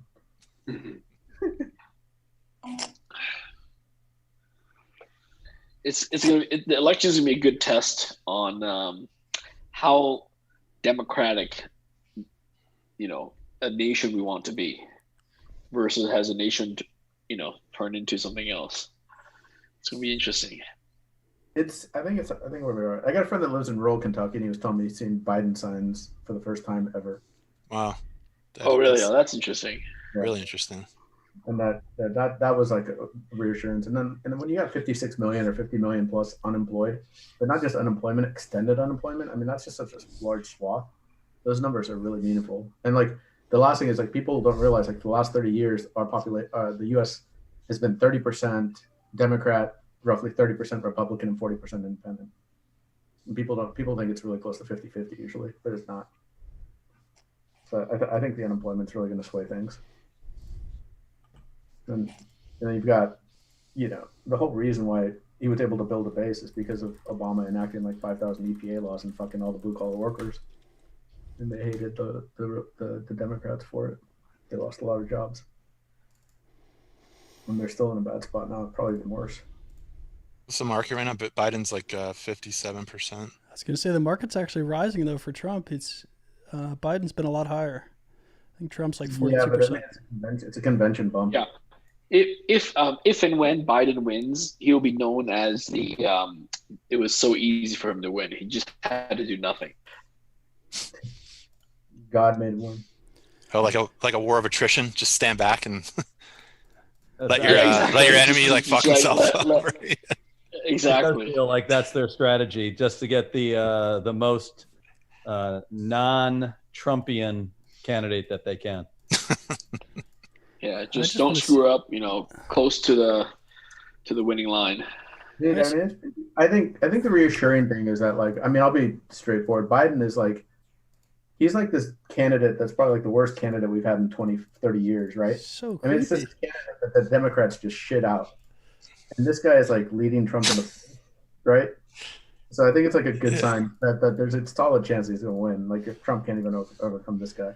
Luke, you called it, bro. He is so creepy. So creepy, dude. He's so creepy, man. I just want to see the debates. Just let them debate. Whoever wins, but that's just gonna be the best entertainment of all time. I think these debates will be more entertaining than Hillary and Trump. Biden kind of proves it's not Biden versus Trump. It's just like, do we want Trump in office again or not? That's why the debates will be so much fun to watch. Oh, it's gonna be insane. The thing that I don't know, man. Those debates are gonna be really interesting. I don't know if they're gonna let them happen. You think it's gonna happen? I think they're making a serious push for it not to happen. I think it. Oh, is it? It's still being discussed. I thought the debates were on. The left wants it not to happen. I think it's probably in their best interest. I think it'll be all right if it happens. To be honest, I don't think it's. It doesn't. Actually, for Biden, just don't do it. Like, why bother? It's like you know. No, Biden should not do it. Yeah, he gives him a chance if he doesn't. I think people are going to realize. Definitely shouldn't do it. It's going to be kind of sad to watch. I think it's okay if he does it personally because the bar is set so low for Biden right now that he just has to get up there and not die. Form a sentence, yeah, which is tough for him. But that's not the. It's not. Yeah, it is tough for him. It's like it's really tough for him. Don't die. I mean, whatever you do, man. Don't die. Trump's gonna sling stuff over. He looks like. Remember the debate 4 years ago where Trump was literally standing behind Hillary and breathing down her neck? That was so wrong. It was like he would do all these things. It's better than smelling their neck. I don't know. It's kind of a Biden maneuver, right there. That's what I'm saying. But Biden's gonna be smelling him. Trump's gonna be breathing on him. It's gonna be good. Grabbing her hips. Yeah. Yeah. That's crazy. Oh man, it's gonna be good. Oh, Biden. I just want to see the debates. If they take away sports, that's fine. Just show the debates. Yeah. Well, after this acquisition, I'm going to donate to a super PAC. A large donation. Ed, where do you live? Los Angeles. Los Angeles. I heard there's just a minor exodus to Colorado and Nevada, and I heard everyone's just getting the fuck out of Dodge in LA. Is that true? A mass exodus where?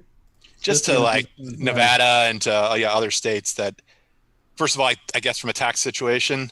Yeah. But secondly, just for lifestyle. Nevada or Wyoming or Austin or Florida. Maybe not Florida, but all other places. Well, that's a real risk now. There's a lot of people coming down to LA from San Francisco. That's for sure. If Biden wins too, I think he's proposing that California rate where he's going to tax you for 6 years after you leave California. Yeah. I mean, that's insane. That's insane. It's a big reason why I believe I'm probably going to. That's a state. Wait, hold on a second. That's a state thing. I don't think Biden can do that. I guess it's California proposing it then, but he's also wanting to raise tax rates based on I don't know if it's net worth, but I think it's earners over 1 million. It'd be effective over 50%. It gets pretty ridiculous. I'll tell you what, the easiest short from a trading perspective, you just got to watch Vigo County, Indiana, and if Biden wins Vigo County, Indiana, literally just put your mouse down like 50 handles under the bid in the S&Ps and just like smash the red button hard. Because that thing will go limit down faster than you can blink. Tell me about the Indiana. Tell me about the story behind that. Vigo County, Indiana, for like the last 100 years, has called the winner of the election. Yeah. And so, like Trump, for example, when he, you know, when he, but when that's correlation and not causation, right? It's just correlation, right? You have 1,000 counties, one of them. But go on. Just finish it. Yeah, sorry. No, it just has seemed to I don't know the exact whether it's causation or whether it's correlation. I just know that it seems to have been they've seemed to be pretty accurate on picking the. So you're saying where are the polls for that county in Indiana? What are the polls saying now? I haven't followed it. Yeah, I'm guessing that they're red, but so Trump won Vigo County. I remember driving home from my office, like from our our trading firm, and I was with the CEO of the firm, and I was like, look, if Trump wins Vigo County, like I'm turning around, I'm gonna go grab dinner, we're gonna turn around, I'm gonna pick you up, we're gonna go back to the office. Yet we went there. Well, the S&Ps that night traded limit down, and they went like locked limit, and then as it came through fruition that Trump actually won, it came off a limit and actually made new highs by the end of the day. It was actually the most, next to Brexit, it probably, and like post 9/11, God bless, but it was like the craziest trading session I've ever been a part of. Gunny, so you're saying, so I still didn't understand. So this is 2016, because you knew Trump won that county, you knew the stock market was going to go up? Yeah. We didn't know that. Well, no, we actually thought it was gonna sell off because of how ridiculous it was that Trump was actually going to win the election, and it sold off and went all the way off, and then sentiment turned, and then when it looked like more like they had a winner, they came off of the lows. It came off of being locked limit down. So you lost money all the way up. No, we made it from trading it the whole way. I don't. Oh, you don't take position. Oh, I see. Yeah. We benefit from the volatility of it. Gunny, I was on the desk when it was my first job actually here in San Francisco. I was working for an FX and CFD shop, and I used to work from, I think we got into the office at 1 or 2 p.m. and then I worked until 10 or 11 p.m. We worked like the Asian session, and it was coming out that Trump won, and watching the dollar peso. That was definitely the craziest thing since Brexit that I'd ever seen in my life. How hard the peso got crushed? Oh yeah, I mean it ripped. Demolished. It was like for the next probably 2 months we were speaking with our high net worth clients and people who are either on the wrong side of that or trying to understand what the hell even happened, and man, is insane to watch. Yeah, this is the craziest market day I've ever seen in my life. That is a good day to be a CFD market maker. I can tell you that much. Yeah. Yeah. They probably were, the spreads were probably, you'd drive 4 semis through them. Yeah. Those guys usually left the office pretty early, and they were still in there when we were in there. So I'm sure. I knew he was doing well.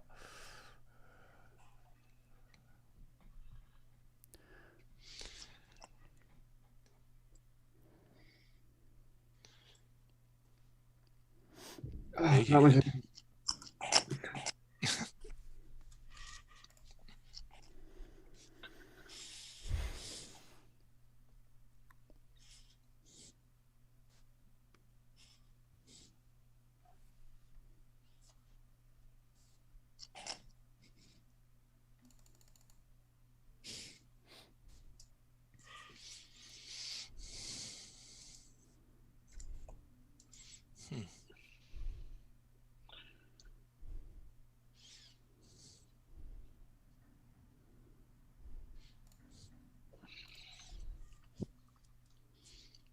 Lose Chris? Yeah, we did. I'm sure he'll be back. Has Chris had to rebuy yet? I don't think so. Something's weird. Something's going on here. Who week over week has been the biggest contributor to the Bobby and Charlie Lee fund? I haven't been winning. I only won one session last week. Bobby, you were a big winner last week. Yeah, it's like 0.2. Oh, okay. 0.2 BTC. I don't think. I mean, is that big? I've been a big contributor. I think probably the past 3 weeks. I've been definitely been a loser for the past month. BTC is a lot, man. Did Chris disconnect? I'm guessing so. I just got in a fantasy league, 12 guys, and everyone put up tendies. As collateral? As a pool, yeah. That's awesome. Do they have to re-collateralize if things go south towards the end of the season? Because that can happen. It totally could. That could happen. I've been trying to convince my league each year. We collect cash, a bunch of university buddies in my fraternity, and every single year they want to put cash in. I'm like, guys, I'll be the treasury. We'll buy Bitcoin, whatever surplus there is. I'll guarantee we make the same. But let's just, if the pool's bigger with Bitcoin, let's take it. And no one ever wants to do it. They're all scared we're going to lose money. Every single year it's higher. No one will take the deal. Those guys will go to Vegas, get hammered, and drop 5 dimes on blackjack. I know. But they won't do a fantasy league with Bitcoin. No, never. No one will do it. Makes no sense. Stake Bezos and then just like use the staking rewards for the pool. Yeah, do you have these meme coins on your platform right now? Can you bet on those? Not yet. We're in the works. Got it. Which platform? A hero. It's like fantasy sports for crypto. It's really fascinating. Hey guys, can you do me a favor? I kicked my internet box by accident, so it reset my Zoom. What are you guys in for? I know Scott's in for 2. Chris, I have chat as well. Oh, you are? Okay. You should save it. You should copy it, because what if Luke gets disconnected by accident? I already got it saved. Okay, good. Hey Dan, what's your website? I'm trying to find it. I just fired it in, Ed, into the chat. The chat. You're gonna get kicked though. Oh yeah. You're gonna have to get creative about taking a look at it. Actually, you can look at it. You just won't be able to register. Chris, I sent you the chat in Twitter. How come I can't register? I got to be from out of the U.S. Yeah, it should. It'll block you, but you can view it. You can take a look at it. You can just hit like view live trading. I got a VPN, bro. I'm not sure that means you're out of the country. Then I'm telling you, you can't register. That should be framed. I got a VPN, bro. Oh my god, that's fucking awesome. Ed, I'm telling Arthur. Step away from the computer. I'm gonna email Arthur that tomorrow. I got a VPN, bro. I'm still good on BitMesh. I got a VPN, bro. Oh man. Hey guys, I apologize. I was gone most of the time. I'm gonna have to. This is gonna be like my last rotation. I'm sorry. It's all good. Yes. Drop a lot of chips, we'll forgive you. I will. How about I leak some alpha, which is way more valuable? All right. What's the next coin? Give it to us. Oh, make sure it's really shitty. There's no coins. Even better. No, there are no coins. Why would you ever touch coins when you don't have to touch any and you just make free money? Okay, so where's the free money? You just gotta fold, bro. You just gotta fold. Oh, come on. Well, now there's a way to fold without being a Solidity dev. Okay, fine. No one cares. Fine. Fuck you guys. You guys could be making $5,000 a day in Cream rewards for using a UI to do a flash loan back and forth twice and spend $100 in gas. Sorry, is that not alpha? And that is not to be tweeted. I'm really serious, or I never play again. We're on live stream, by the way. We're on live stream. Oh. The last 3 times I've played, that hasn't been the case. It has been the case every time. No, the first time I played, we weren't. You like specifically were like, there is no live stream on Twitch, or there was no one there. On Twitch, yeah, we're on Twitter. So No what? one's watching. Sorry. I know where it is, dude. All right, no one's watching, and that's not to be tweeted about, please. There you go. Okay, thank you. But yeah, like straight up, just there's like 2 different apps now that are UI interfaces for putting Legos together, and you can just flash loan, borrow, supply, borrow, fold, and then do it. Like, you know, it's really incredible. Really incredible. Isn't that pretty common? Like a lot of people are doing that. They're taking, you know. Yeah, but they're looking for arbitrage opportunities, like the things that you see said on Twitter, like this guy spent 2,000 in gas to make 40 grand, shit like that. You have to be scanning. You have to actually have algorithmic tools that are like looking for opportunities to then execute right then, because either the rates are different on 2 different exchanges, or you can change the, you know, like the interest rate because the provision of this is that. There's like things that you can do to affect the platforms. I'm saying basic farmer Joe, flash loan, supply, borrow from the same place, it, you know, repay to a platform that's paying really serious governance rewards. You just get paid the governance. The platform feels like you've supplied and borrowed the same amount. That's it. Awesome. Yeah. I do that. I'm gonna look into that. Yeah. Let's get Alpha. Yeah, just do it on Curve, you know? Like they're paying, God, it's so much, it's psychotic.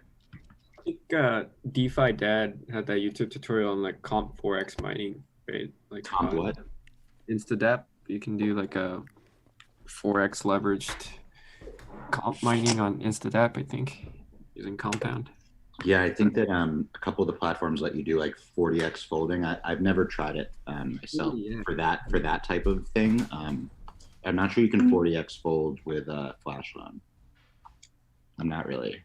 I like, honestly, this stuff isn't going to last that long. So why spend your time to try and learn something that won't be relevant in 6 months, in my opinion. That's just my opinion. Hey Dan, do you have investors?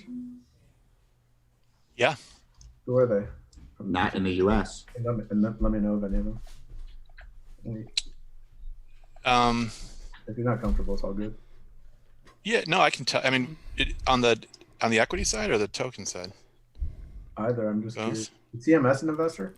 Yeah, CMS, 3 Arrows. I want in. I want it. If CMS, he's a fucking golden ass, dude. Who, Dan and Bobby? They're the shit, Yeah, man. Dan I love those guys. And they're awesome. They're just the most hilarious motherfuckers. They're hilarious. Dan is. We had 2 3-time investors in Blockfolio. It was Founders Fund and Dan Metazuski. Amazing. Yeah, we can talk. We have. Do you know the Distributed Global guys? Johnny Steindorf, Tucker Waterman. Yeah, I know Tucker and Johnny. Yeah, so Johnny and Tucker, and then they started an entity called Coin Operated Games, with one of their LPs, a guy named Ken Cron, who is the former chairman of Vivendi Universal Games and Activision Blizzard. He actually financed World of Warcraft. Guy's a machine. So they took an equity position in us last year, and then just this past year when we launched the kind of came out of our beta and launched 2.0 version of the platform, we kind of realigned all of our token economics and stuff, and then and that's how we ended up with like 3 Arrows and CMS and Coin Fund, Arca, a few other names. Yeah, it's been good, man.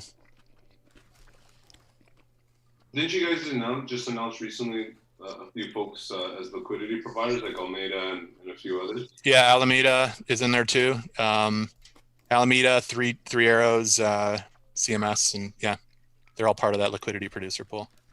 That's cool.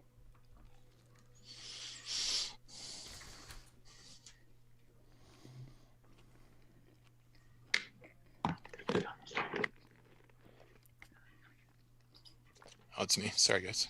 Ed Hilo misses you. He says, "Come visit me." Give Hilo a hug for me, man. I will. Come here, bud. Come here. Look who it is. Can you see anyone? Can you see anyone? Oh, he's like, "Well, you're so small, so dark." How are your animals? So many of them. Oh man, my wife's about to get a lot more. What is that? How many more could you get? A lot. We're probably gonna move up to Santa Barbara, but we have like, dude, for all the other guys, we have 3 dogs and 7 cats. Yeah. Wow. Holy shit. A lot of animals. A lot of animals. Fucking fun at my place. How many more animals are you gonna get? Are you talking about like a farm type situation? Yeah, no. Not to be confused with crypto farming. We're gonna get like acreage, like real land after all this. That's cool. And just like They are they rescues or are they all rescues. Of course, man. My wife has worked on and off as a vet tech for like 2 decades. got it? And she brings them home like every 9 months, and I'm a sucker, and I never say no to her. That's hard. You can't say no to that one, man. That's hard. So, well, we got lots of animals. It's fun. Kids or no? None that I know of.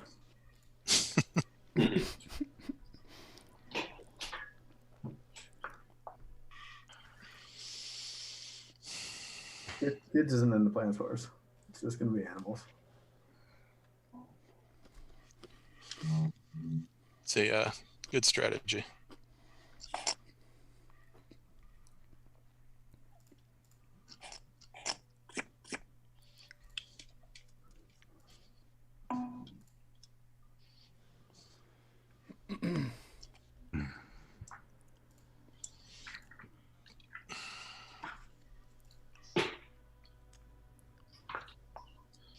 I've been seeing shit over here, boys. Just garbage. Gotta be Joe. Luke, that Venom tournament, how long were the sessions? It was long, dude. I flew. I was actually in Indiana on Sunday morning. Flew home, caught a flight at like 6 a.m. Got back to SF at 10 a.m. I think the first Sunday session started at 10 a.m. So I started playing at noon. I think it ended at 11 p.m. or midnight. So the first session was 12 hours. That was day. It was like 1D. So there had already been like I think 700 people joined for each session, each flight of day 1. So there's 3,800 runners. So 12 hours day 1. Next day was day 2. That was another 12 hours. And then basically whenever the session would end, you'd have 12 hours to fall asleep, and then you start playing again at 10 a.m. Pacific time. So it was and day 3 for me. I think I only played 7 hours. So in 3 days, almost 30 hours of poker was 30 hours of poker. Yeah, it's a lot, dude. A lot of poker over how long? 72 hours? Yeah, 3 days. Really yeah. I mean, Bobby, how long are those World Series sessions? They were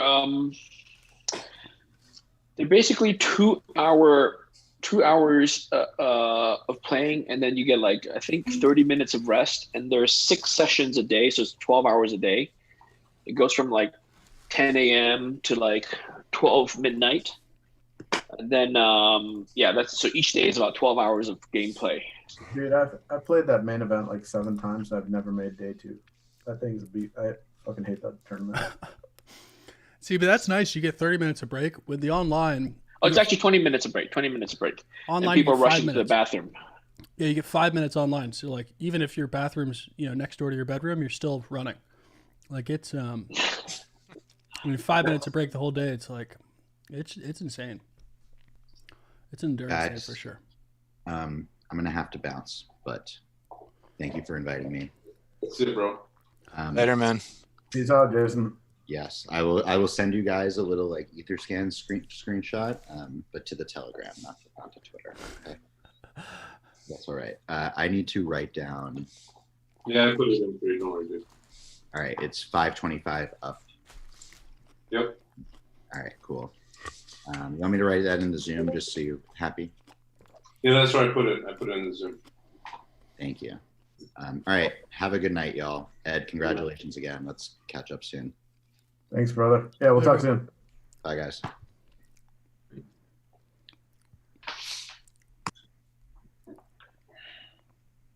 And what are you drinking over there? I saw the delivery. I've been having sangrias all night, buddy. He's on a beach. He's on a beach. I love the buddy. Yeah, that's perfect. I feel like this though. Let me tell you this. Before a week ago, Ed's wife was not bringing him sangrias when he was sitting at his desk playing poker. She was? You're the man, dude. I'm so impressed. By the way, fuck you, Mike. What a beat. Holy shit. Oh my god. Wow. Oh my god. What was that? What was that hand? Straight versus Okay. Full house over straight. Hold over straight. I sometimes have to have it. yeah.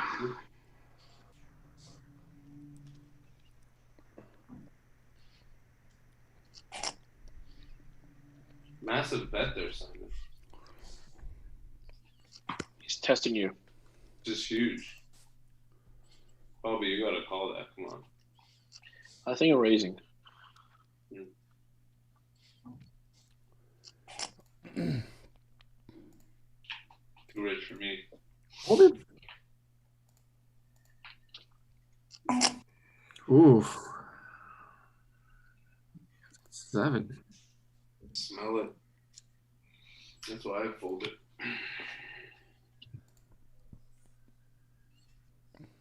Mm.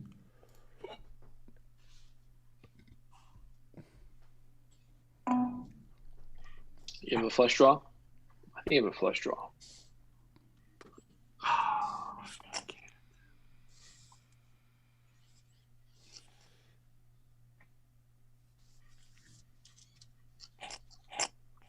All right, guys. After my next sangria, I gotta quit. Damn. Quit sangria or quit poker? Quit. I actually got some. I got work to do. After the next sangria, it's my cutoff. I gotta get myself a drink. I should put an order in. Like Ed. That was impressive.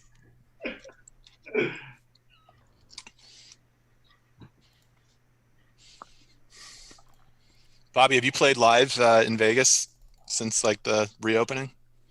No, I haven't. I heard, well, at least 2 months ago, I heard it was like only 4 or 5 players with these plastic see-through guards. It just did not appeal to me at all. Yeah, it sounds uninteresting. Did you have a routine, Bobby, before COVID? Did you go play frequently? I don't think frequently is the right word. I'll go when I have time. So it depends on my trips and stuff like that. Gunny, last time we were hanging out was Vegas. Yeah, man. Paris. Tables. Yeah. That was fun. That was a fun night. Definitely. What the fuck were we doing at the Paris of all places? I really don't know. we were at a lot of places. It was just one pit stop. I'll tell you one thing. If any of you guys go to Vegas anytime soon, let me know. I'm actually gonna go celebrate. I actually want to go soon. Celebrate. I might go, Ed. Actually. Ed, you should. We should plan a trip. Do like let's get the whole crew. Acquisition party. Yeah. I'm down. If anybody wants to go to Vegas, man, I'll fucking I'll quarantine when I get back from my wife. But 10 dates. One of my friends just moved out there. Right? So, you guys come on over. Yeah. I'll help coordinate. All right, let's do this next month. Bobby, you're in Vegas. I forgot. Wow. I'm in Vegas right now. Yeah. Mike, what do you think? Las Vegas. What am I thinking? Yeah. I'm actually I'm out of town this week, but like beginning of October, mid-October. Are you out there too, Luke? I'm close enough. Close enough? Yeah, no, I've never been to Vegas. What? Oh, perfect time to go right now in COVID season. Right? Everyone says that knows I No. Hold on. For someone who's never been, I'm kidding, this is not a good time because all the strip clubs are closed down. So you're not going to get the real Vegas experience. Bobby, we're going for cards. Come on. Cards, no good either. You know what's gonna be fun, boys, when we're all traveling again like animals, and we're gonna be meeting up in cities around the world and going to hotel rooms and playing poker till like 4 in the morning. That'll be fun. That would be fun. You know what was the bombest? Traveling all over the world. Like the best place I went to was what you call it, when they had that convention in Prague, the Ethereum one. Oh, DEF CON 2 or 3? Oh yeah, like that was so good. Prague was amazing. That was the best place I went with traveling.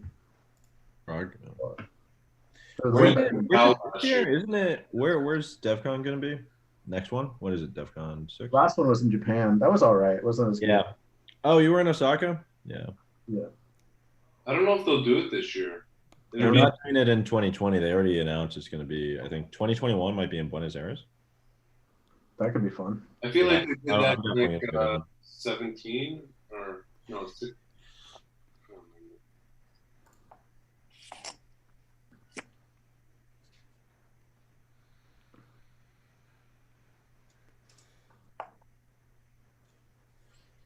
Funny, I get all the journalist credentials now whenever I go to anything. If you have any extras, feel free to pass them over. Yeah, I mean you're not a journalist. Some kind of media. It's funny. I think I've snuck my way into every single conference except for Consensus. Has always been a little bit tough. And the last time I went, I think I was down there for like 10 minutes in New York. The lobby's flooded, and I ran into some guy who was like a previous client. He's like, "Here, just have my pass." Got into that for free too. Consensus is tough, man. They protect those cards. Like way more than they should. Like I get it. Yeah, it's kind of ridiculous. You know, it's crazy. Like even people that have booths, like they forgot their pass at home. It's like, dude, I just spent like a fucking $100,000. Yeah. We got the Consensus and get a hotel near the convention and just like take meetings all day outside the convention. Yeah, that's the play. Yeah, I never even. Yeah, everyone did that like 2019. Yeah. I didn't even make it. I didn't even make it past like, 30th Street. We ended up down because the Distributed Global guys had this office in Tribeca, and they had stuff going on all week, and we were working out of there, and we were just like. That's a great place. That's like the Zoolander office. Their office out in Tribeca. What's the guy's name? Like the what's his name? Hansel. Owen Wilson. Yeah, Hansel. It was like his loft. It totally what it was. That's awesome. Bison Trails has it now. They took the whole thing over, right? Yeah, they took the whole thing. That's right. It's pretty sweet. We're thinking about what we're going to do with our office. I have no idea. Where's your space at? It's in NoHo, on Lafayette Street. Nice. I actually think I'm going to move apartments just because New York's been so impacted. Oh yeah. What's the situation in New York? I didn't move into it. So I live in New York currently. I'm going to switch apartments. I live in Chelsea. What's the overall situation? Is it deserted? Are the rents coming down? Yeah, rents are crushed like all the way through. So like you'll see whatever offers, which are already like 15-20% below what they were previously rented for, and like you can really just offer 20% less than what's listed. Pay like zero broker fee. Interesting. My one of my good friends is a general counsel for Newmark Realty. Oh, like cool. At Howard Lutnick's brokerage, and I was with him a couple of days ago, and he was saying that he goes, ironically, like the broker market is like hotter than ever because everyone's looking. Yeah, because everyone's looking to turn over. Yeah, and then you have this. Right, so long as they get a fee of some sort. So it's like pretty much. Like, it's not that there's no demand. It's like people are around and they'll be opportunistic. Exactly. I mean, he wasn't. I was reading the tea leaves. Like, probably definitely was some concern there, but then I have another friend who lives in the West Village, and he basically just called up his landlord, and he's like, "You're out of market now. So what do you want to do?" And they went back and forth for a couple months, and she finally dropped it on him. Wow. Yeah. Yeah, that's gonna happen for sure. Hey, Mike, what's up, buddy? How's it going, guys? Hello. Good, Mike. Oh. Hey. How you doing? No, Mike, Pretty good. it's just the two people that came and left. They haven't stood up yet, so I just messaged them to stand up from their seat. Okay, cool. Sounds good. Yeah, I told them I'd pay them some amount per hour to stay right there. I'm subsidizing as well. Yeah, Mike needs to pay a buy-in fee to sit down. Yeah, Mike, there needs to be some type of handicap on this game here. Right. Exactly. He can only start with a stack of 200. Or he's just not allowed ace. If he has an ace, he's got to show it. Right. Or you have to start with the stack of the lowest stack, whoever's the lowest stack. I don't know. I think Mike might be extra loose though. I was saying that with Ed and Mike, they both had pretty serious scores this week. I don't know. Might be a loose player. Yeah. By the way, congrats, Ed. That's awesome to hear. Ed's was just a touch bigger than yours. a little bigger. A few more zeros on the end. A couple more zeros. So Mike, tell us about your score. Yeah, so I guess I've talked about that kind of free throw bet that I've made over the course of the year, whether I can go from never playing basketball to hitting 90 out of 100 free throws, and I achieved that 2 nights ago. So wait, what was the drama about?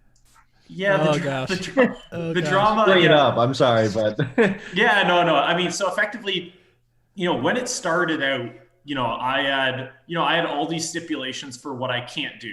I can't do granny shots. I can't have someone get my rebounds. I can't, shoot on a 9-foot hoop. I can't shoot on a ball that isn't inflated to regulation amount. There was like 10 or 15 things I said I couldn't do. And, one of the things that I said I can do is take breaks. Okay. And I don't think breaks are helpful. Like, I don't think there's any advantage, you come in cold kind of thing. So it was like, it seemed to me like, hey, if I just get nervous and need to take a shit, like I want to go take a shit and it's not going to help me kind of thing. So, I didn't think like, excluding breaks was like a relevant thing. So what happens is I shoot 61 shots. I'm 56 out of 61. And then I get kicked off the court because people have the court booked for the next slot. So then, I'm, take a half-hour break until a court frees up, go back on stream, and then finish it off and finish 90 for 100. And then, one guy said how he, didn't think that should be valid. And I was like, okay, I'll go do it again. And then I just did it again last night. So, he got 90 out of 100. So how many shots did you get out of 100? Did you get 90 both were 90 exactly. Which I guess isn't too surprising. Like I've had multiple 88s. I had an 89. Like it, your each extra shot becomes. So your last shot was in. Yeah, I had to hit 17 of my last 18, which was including maybe. Yeah, so it was. Was it nervous? Was it a little nervous? Yeah, I mean, I was nervous, but not. If I had 6 or 7 close calls, this last one was maybe my least nervous. Like I had one. There was one I was way ahead of pace. I was 80 for 87 at one point, and my legs, I could feel them trembling. So with that one, I totally blew up and only hit I think 8 of the last 13.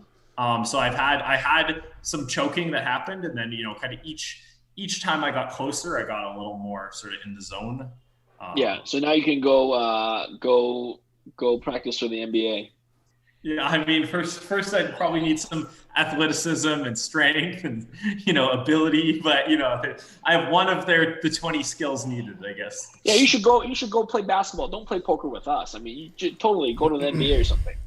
This is like nothing, right? You could make millions over there. Why waste your time with us? What was the most you've ever shot out of 100 prior to this in your life? I never shot 100 prior to this, so it was like you've never shot 100 at a time, right? You've never, right? Yeah. So there was basically random high school gym class or whatnot. There was I had a bet with my roommate on how many I could sink in an hour earlier this year, and I think I averaged 43 or 45%. So maybe like 50 or low 50s would be my highest ever. Something like maybe I had a streak in there where I hit 50 out of 100 or something like that. But and that's on a fake rim. Like that's on a home rim that's a little easier. So like on a real rim, it might be 40 out of 100 or something. So it was basically coming from zero. Nice. Yeah. And you had a coach? Yeah, I had a coach. There's randomly. So I'm out in near Banff, Alberta, kind of middle of nowhere. There's no NBA team within like a 15, 20 hour drive, but randomly there's an NBA shooting coach like a 1 hour drive from me in Calgary. So I would just kind of drive into Calgary and get, lessons from this guy. He's got time off because of COVID and whatnot. So he helped a lot with the process. Nice. Chris, should he And spot how much there? did you win? I won. What was your financials, the bet and the winnings? I think I risked around 210K and won about 240K or so. Whoa. You risked 210K. Wow. That's I thought I was gonna do it, and I don't know. I'm also, and I'm also like, I don't know. With poker, you're just so used to the ups and downs. Like, I guess, in crypto as well. You might have the worst one, man. Even though you won. It's like. Yeah, it was a lot of. Let me rephrase that. The average person's gonna get hosed, giving those kinds of odds. But. Yeah, it's like. Yeah, a lot of there's definitely room to, and I had the whole year to do it, kind of thing, and I had 9 months, and I got it done in less than 5. I was pretty confident, but I could have easily just like hit a plateau. I'm not a very athletic guy, and maybe just my hand-eye coordination would have eventually hit a level where I couldn't get above 75%, but I just kind of hoped I would. Some of that's nature, not nurture, right? That's like you can't like force it. Right. Well, Mike, what was the key? So I play basketball a lot in men's league, and I've been playing my whole life. So when it came to what your coach taught you, what were like the 1 or 2 most important things that helped you really make that massive jump? So I think, I think that there were I think consistency was a big one. I had no pre-shot routine or whatnot before that. I think that just kind of every single shot, trying to conduct it in the same way, was helpful. For me in particular, the one cue that I thought was helpful is he kind of he would talk about just sort of like pretending that the ball is like a puppet on strings, like basically as if there's some, try to view it as if there's some external kind of force that's kind of suspending the ball to just like basically focus on a high release point, and just as if it's like not even you that's raising the ball up, like that the ball is like innately trending upward before leaving your hand. That was one of the cues that I felt was, that's probably specific to how I shoot rather than general to shooting, but that was kind of one of the things that clicked, where it's like now every shot I just kind of like almost envision the ball on like puppet strings as it's like ascending, in front of my body before release. That was one of the cues that I thought helped me out the most, I suppose. Like a lot of it was find stuff I'm doing wrong and undo that more than it was here's something amazing you could do, I suppose. So a lot of it was just constant. And my form is still really ugly. Like if you were, as a basketball player, if you were to watch the video of me getting 90 out of 100, you'd probably be like, this guy got 90 out of 100. Like I still have a lot of mistakes. Like at some point my coach was like, hey, you've got few enough mistakes. I think if you just work on precision, you'll get it. So, I envision myself as looking like a basketball player by the time I'd win the bet, but I don't. Well, when I watched you shoot a few times, and one thing I noticed immediately was just the consistency in the pre-shot routine. And then I noticed how you had the ball lower, like near the bottom of your stomach after you but to adjust it. Yeah, you could tell that, there's been practice there. You know what I mean? Yeah, probably took a total 45 or 50,000 shots over the last 5 months, kind of thing. Maybe average 300-400 a day. I'm glad it's done. It was a lot. You don't have anything. Come on. You're gonna be really good at basketball now, though, so you should use that skill to make more bets. I'm not convinced. Someone on stream was like, "Hey, go shoot 1 3-pointer," and I tried a 3-pointer. I airballed it by probably 2.5-3 feet. It was so bad. So it was, I have some work to go on the overall basketball game. What's the next prop bet? You got to have something in mind. I don't know. I think I kind of honestly I'm excited to kind of focus on my other hobbies. Like, I want to play more chess and play more golf, and I sort of like the hobby for the sake of it being a hobby more than I need a break from like turning a hobby into a job. Like maybe in a year I'll be down for a bet, but right now it's like it's like when I'm thinking about like what I want to do this week, what I want to do this month, it's like that kind of becomes your job. It's not like I'm excited to shoot free throws kind of thing. So I don't really want any kind of money on what I'm doing for the foreseeable future. That's like most people salaries, so you could probably chill for a while. Yeah, I mean it's a good chunk of change for sure. So I'm not. Did you have to post the money, or did you just promise to pay later if you lost? Yeah. So we basically of the bets, I think maybe 10 grand of bets were from people that like I don't really like know who they are or whatnot, but like they paid to me or whatnot. And then the other 200 grand, it was all just like on a handshake, loser pays kind of thing. So yeah, basically all the bets were just on on our system. How many people bet against you? About 15, so it's 12 to 15 kind of thing. You did it on poker shares, right?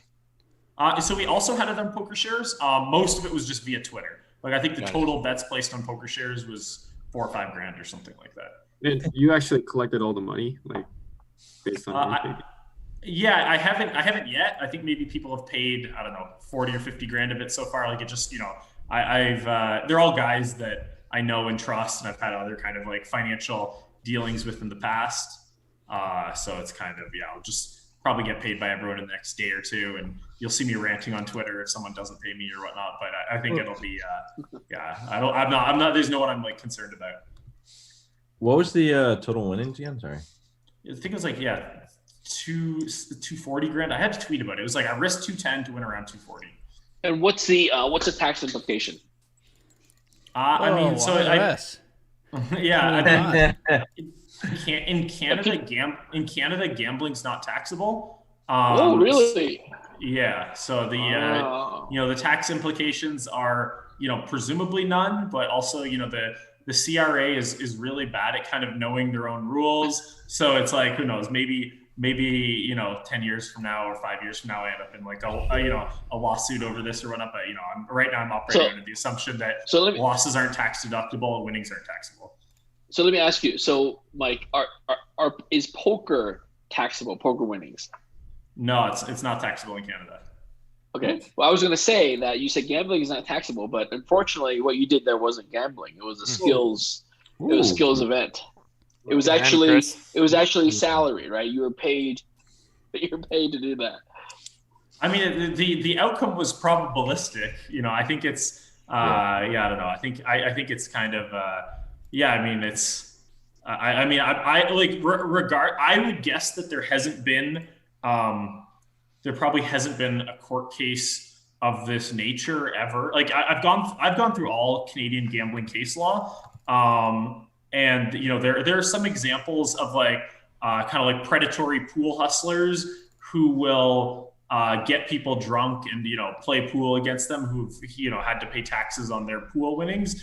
So if something like if I was Steph Curry making this bet, having already had prior income as a basketball player, I would probably then need to pay tax on this gambling bet. I didn't think you had anything. I thought he was trying to bluff the acquisition money. It's got sucked out on. That was bad luck for you because all night I had them, and that was the time I had a hand. Yeah, that was a good hand. That was really good. You just got better and better and better. Yeah. All right, I need some Luke money. Luke, my hand has some serious. All right, Luke, what do you have? Farm me all you want. Serious bad beat potential right here. Is there? Usually when you say that, you either have like 2-3 or you have like king. So King. Yeah, kings are pretty 2-3. pretty polarized here. Pretty polarized. Very opposite spectrum. Oh my goodness. Just asking to be farmed there. Come on, farm me. Dude, I had deuce 5. Ah, there it is. 2-3, 2-5. I was honest, man. I'm playing it for the bad beat fucking big on it. I know you are, and that's why I just start spewing at the pot whenever you say that. Because one of these weeks you caught me with that. You caught me with the 2-5. You caught it straight. Yeah. You're way up on me on suckouts though. Come on now. Probably. I feel like Ed's Luke's lucky charm. Whenever Ed's not around, Luke has a little trouble. Yeah, it is. It's true. It's very true.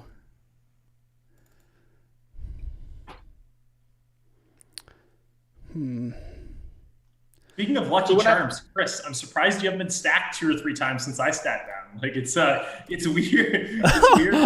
Hop in the game and see Chris. Let's not even put that in the universe. Oh, okay,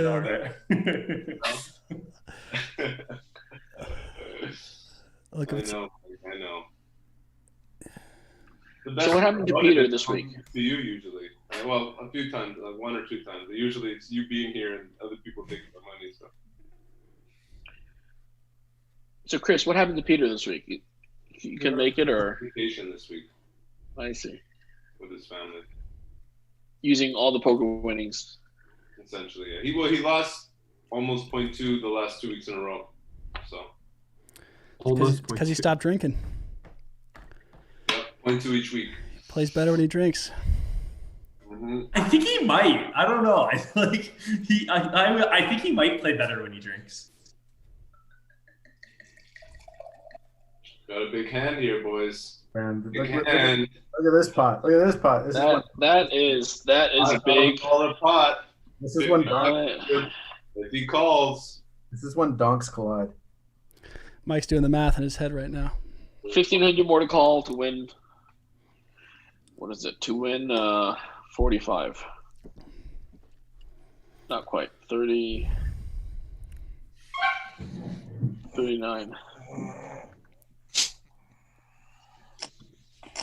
Jesus. Wow. Oh. Good all in, Luke. That was a good play. Thank you. Good. My goodness. I thought there was such a slight chance you have the ace jack and are just needling me.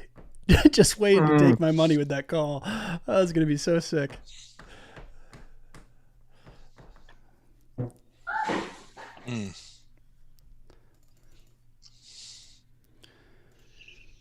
Ed, you are my lucky charm. Are you playing next week?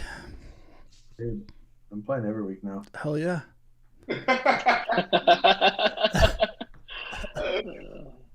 Is it true that you're going to put in double the pot now? Whatever you want. Match every right? Honestly, I'm not changing my life at all. I'm probably going to get like a new Hyundai. I drive a Hyundai. I think the new ones are pretty nice. There's a new model, I think, came out. Didn't they just does Hyundai have a luxury line? I forgot. Did they start a new luxury line? I don't know. They have the Genesis. Yeah, it's pretty nice. It's the Hyundai Genesis. Lamborghini. And you should get a Tesla. I'm a big Tesla fan. You should buy a Tesla. You should get a Tesla. Actually, you should use my referral. They deck out a Cybertruck with like Bitcoin logos everywhere. That's right. Who? You should do that. You should paint. Oh yeah, I'm gonna do that. I have several Tesla trucks on order. I'm gonna just put a Bitcoin. Like Dumb and Dumber. You remember when they got all the money and they were at that ski resort and they're like wearing the boots with the with the boots with the fur on it and shit. They walk down the ski resort. That's gonna be me soon. That's awesome. Yeah, like one of the consensus Anthony Diorio gave out like the 2 Aston Martins and they were like decked out Bitcoin and Ethereum color. What? This is a consensus? 2018. Like he had that yacht party and then he gave out 2 Aston Martins and then one of them was like orange for Bitcoin and then one of them was like blue, I think, for Ethereum. But then I think like one or both of the guys that won it were like his employees and so people were like, what the hell? Oh yeah, that's kind of bad. That's pretty weird. I'm going to give away a Tesla Cybertruck if Bitcoin hits, what is it, $40,000 next year. It's Oh good. wow, I would bet a lot of money it's gonna. That's really good. So D's 31, 2021, 40,000. I think it's Say gonna, again? I think Ethereum might actually carry it up there, or all this DeFi bubble up. As weird as it What'd sounds. you say, Gunny? What'd you say? No, like I was thinking what his strike was. It was like the D's. So D's by D's 31, 2021, Yeah. above 40,000. I believe it's gonna be there. I think so. I think so next year. Wait, how is the winner of the Cybertruck picked, Bobby? Can I? I'm going to pick on Twitter. So basically, you just have to retweet my message and add me or whatever, follow me. And then I think just use the random number generator, pick a number and go through the followers and whatever the nth place. I'm gonna hire a bot army that week. My personal opinion, I think this. Well, I'm gonna rule out Bob Saget's. There you go. Might be Chris, like I think that for that. the bubble is going to be so big, it's going to be way beyond what anybody thinks. And I think it's going to carry everything else up with it. It's just going to be raise the whole tide. DeFi, you're saying? Yeah, I do. That's Yeah, pretty praise the Lord, DeFi. I'm a big fan. Okay, What? and I see it. Like when you say that, I see it. I think the issue is the complexity of it. You know, when you talk about a massive bubble, a huge bull market, that involves people that really don't know anything about crypto, right? And I think in the short time frame, at least, there won't be enough done on the UI UX side to make it easy and understandable for just Joe Schmoes to participate in a way where, you know, what we're seeing right now is people are taking assets they already have and they're staking them and they're getting these coins that go up, right? If that can happen for a regular Joe Schmo, they take $100 from their bank account, they put it in, a couple clicks, they get this random coin that does 100x. They're going to tell their mother and their brother and everybody in between. You know, eventually word's going to get out, but it's going to get simplified and it's probably going to get abstracted. It's going to be like pipes under the hood. There's going to be some like clever ways of like have it in your product where you just don't even realize it's like. There you go. That's the trick. Yeah, but you see that in the next 18 months. And no, I think it's just going to keep this bubble. It might take longer than 18 months, but I think this bubble is going to keep growing. I think DeFi is going to drive a lot of stuff. I mean, it's like look, it's I don't know. That's just my intuition on this, and I think people look back on it and be like, holy shit. Well, programmable finance is a pretty, you know, easy for them. I say easy. It's an easy thing to wrap your head around why that would be super duper attractive, right? Like, you know, we've been talking about that since 2015 and 14. Look at how many people are fucking building shit right now, right? There's so many new projects coming out all the time. I've never seen the rate at which stuff is coming out is insane. So if you're talking about like a killer product coming out, and like if you look at the curve of like how much stuff is being released, it's growing exponentially right now, right? And you don't have to imagine it going too much farther out. Like it's going to keep going like that, right? And if it's like, you know, 100,000 to one shot that you're going to get like the killer app, how long is it going to take us to get 100,000 apps or 1 million to one shot? I don't know what it is, right? It's probably some big number, but at the rate that things are growing in DeFi, it's like this Cambrian explosion that I haven't seen, you know. You liken it to the ICO days in 17? Yeah, but it's like ICO. It's like ICOs where it's like actually there's something that's real there, right? The ICO is just like a way for a bunch of people to dump money into shit. Yeah, but that was also an innovation in itself, although short-lived. Yeah. You know, where you can raise capital. It's just more efficient fundraising. It's so basic, right? But yeah, but I think the DeFi stuff is going to unlock some stuff. I agree with you. I think it's just going to take a little longer. But so are you comfortable with the DeFi stuff being all centralized? Is that cool? Centralized? Yeah. Doesn't that counter like DeFi? It's decentralized, right? No, that's my point to you. Like oracles and shit. But why do you define it as centralized, Bobby? Yeah. Well, okay. Let me rephrase. Are you comfortable with the fact that DeFi is not truly as decentralized as people might present it or prefer? I think it's gonna get better and better. I mean, like where it's at today, it's like the shit's not gonna be there in like a year or 2 years. It's gonna evolve, right? I mean, governance has been around forever, man. Governance has been around since like 2014, right? And people just don't realize it. I just think if you have if you have this like extreme view of it that it's got to be all things one way or the other, you're just never going to get to the top of the funnel with it, and you're just never going to get the rest of the world in on it. And so it's like I think Wally's doing it right. Like you're bringing some things that are familiar to the rest of the world and just like kind of patting the bunny a little bit. Those worlds are going to merge somehow. They're going to like collide. They have to, right? It's you just said it's the layer 1 and the layer 2, and like that is all really the plumbing to everything. And my wife is not deep into crypto and has no idea what DeFi is, but it'll somehow permeate into her everyday life, just by osmosis and just by evolution of the business. Cash App is gonna take crypto. It's gonna give crypto like a quantum leap. People don't realize that too, right? 93 million people have downloaded that app, right? And like they're downloading it to do like Venmo style transfers, but then like what Jack did that's so brilliant is they like Trojan horse Bitcoin in there, right? And all of a sudden, like in the next big bubble and everybody wants their Bitcoin, they're not gonna call us up anymore to like be like, yo, what app should I download? They're all gonna have like their ACH already connected to an app on their phone in their pocket. And that's what's going to make this next run epic, I think, right? And that's an example. Like he's so brilliant, like how he's like they built that product, and they're like taking it slowly. But so like on one side you got like Cash App, on the other side you got this crazy DeFi stuff, and it's gonna like I feel like there's just like these things that are gonna like over time just like build and kind of like bridge that gap. Somehow. Like we're seeing it starting. And about the Cash App, or do you say Dash? But there's gonna be like the general population is somehow gonna be using crypto shit, and they might not even know it in the future. Are we all scared of you, Mike?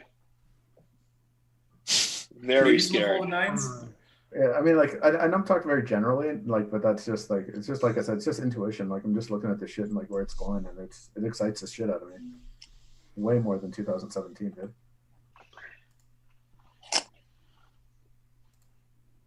I mean, how many downloads Blockfolio has gotten like this year relative to last year? Oh man, we're pretty flat. Oh, last year was really shitty actually. I think we were doing like 3,000 downloads a day. We're like probably like 4,000 downloads a day. It's not that much bigger, but it's starting to get up. Last year sucked.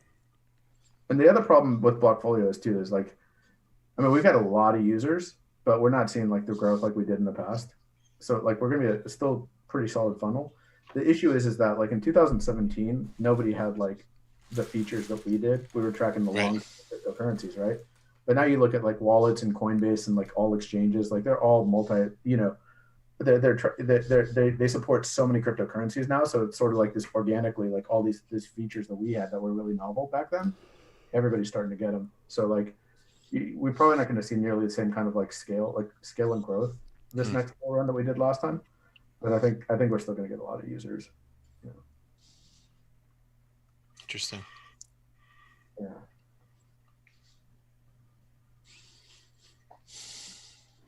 It's definitely easy to see, from our perspective, at least being in the space for a long time, how smart contracts and, programmable finance is going to replace the bullshit that we've been dealing with, right? Like, Bitcoin, which I'm a Bitcoin advocate first, but that's a totally separate financial system. I think Ethereum, you can argue, and smart contracts being the leading smart contract platform is also an alternative financial system. But for the most part, this idea of being able to program a lot of those things that we're used to and have technology do the things that, our bankers or brokers would do, like, it's just so obvious. Yeah, you're 100% right. So obvious. It's like, fuck. Like, you know what I mean? As a product guy, you kind of learn over time, like, your experience needs to be like 10x better than like what you're trying to replace for people to like break away from like what they're using to like start adopting you. And using like Bitcoin to buy a slice of pizza down the street is just not a better experience than Venmo or Cash App or any of these other, right? It's not. So that narrative was never going to work. But you know, a Swiss bank account in your pocket, oh yeah, that was going to work because you don't have to fly to a foreign country and open up a bank account. You can like, you know, control your money off the grid, right? So that narrative, that's actually like a 10x better user experience, right? But when I look at DeFi and I start thinking about like you know, tokenization of securities of equity, or I start thinking about, like I mentioned before, about like home titles being NFTs. And then I start thinking about taking those assets and putting them in pools and borrowing against them in a really efficient way. Just be like, here's my token, and just like pull money out against it. Like that's just like a 10x better experience than trying to refinance your home. But like that's a simple example, right? And that's or imagine even taking like art and like having to go get it appraised, even houses too, right?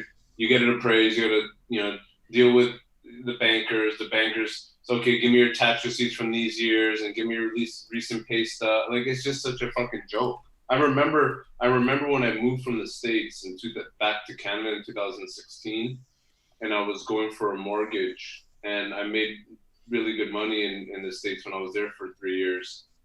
And I literally, like a month after I got back, the bank wouldn't give me a mortgage, even though I showed them like years of taxes in the U.S. and pay stubs and everything. Like, sorry, none of it's Canadian. Like, can't do anything for you.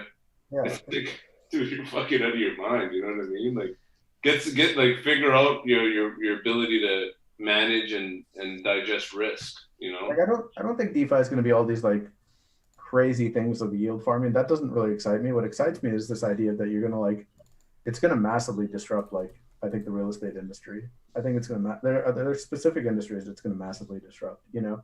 And you're going to have some fucking kid in like Ghana or like Zimbabwe that like owns a piece of a fucking like beachfront property in the United States, you know? Stuff like that. Like that's kind of stuff that actually I think is really interesting. And yeah, that's just me. Like, I don't know. It's hard to like see the future, you know what I mean? But that's kind of like the North Star that I'm like seeing, that I'm like, you know, and that's like simple stuff. Like the simple stuff is like what takes off. But we'll see. It's gonna be nuts. All I know is like, I don't think it's ever been a better time to be in crypto. Like this is like the sweetest time.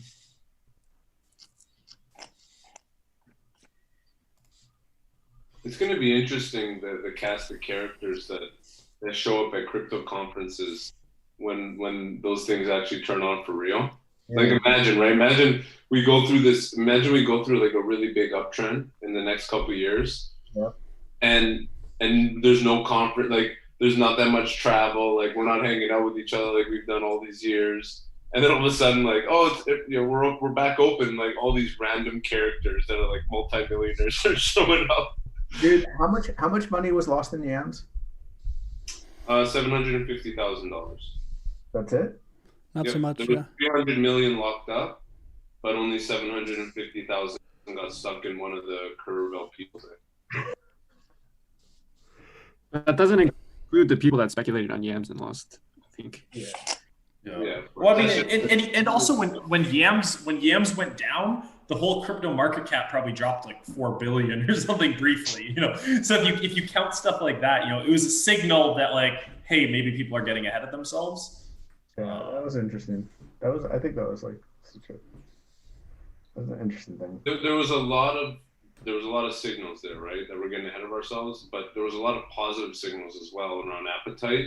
Like if you think about their token distribution method in particular, and like this idea of, you know, a genuinely fair distribution of tokens rather than raising money, all this stuff, like there's some real legs there, man. Like real legs. And you know, I know people are just chasing spaghetti, it's fucking shrimp, it's this, it's that, like it's just a joke now, but you know, there's some legs there.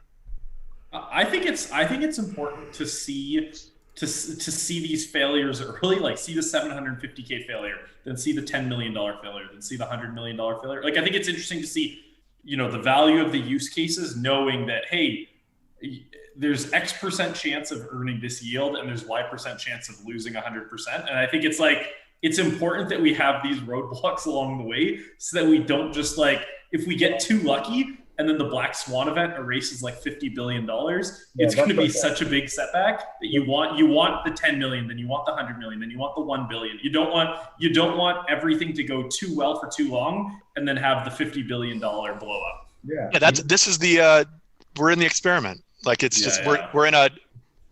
I was on a stream today talking about this, and it's like I feel like we're privileged. Like we're not the lab rats, but we're just a part of the experiment. And we have this ability to put our own dollars, our own crypto to work against these ideas. And you got to be willing to accept the risk that comes with it. But there's upside of being early, and there's upside of like just volatility of the opportunity and the hype that goes around it. And you can, you're basically getting paid off for taking that risk in some way. But some people are going to get, caught with the hot potato, and just the way it's going to go. It's just part of the process. It's fucking, the whole thing's just beautiful.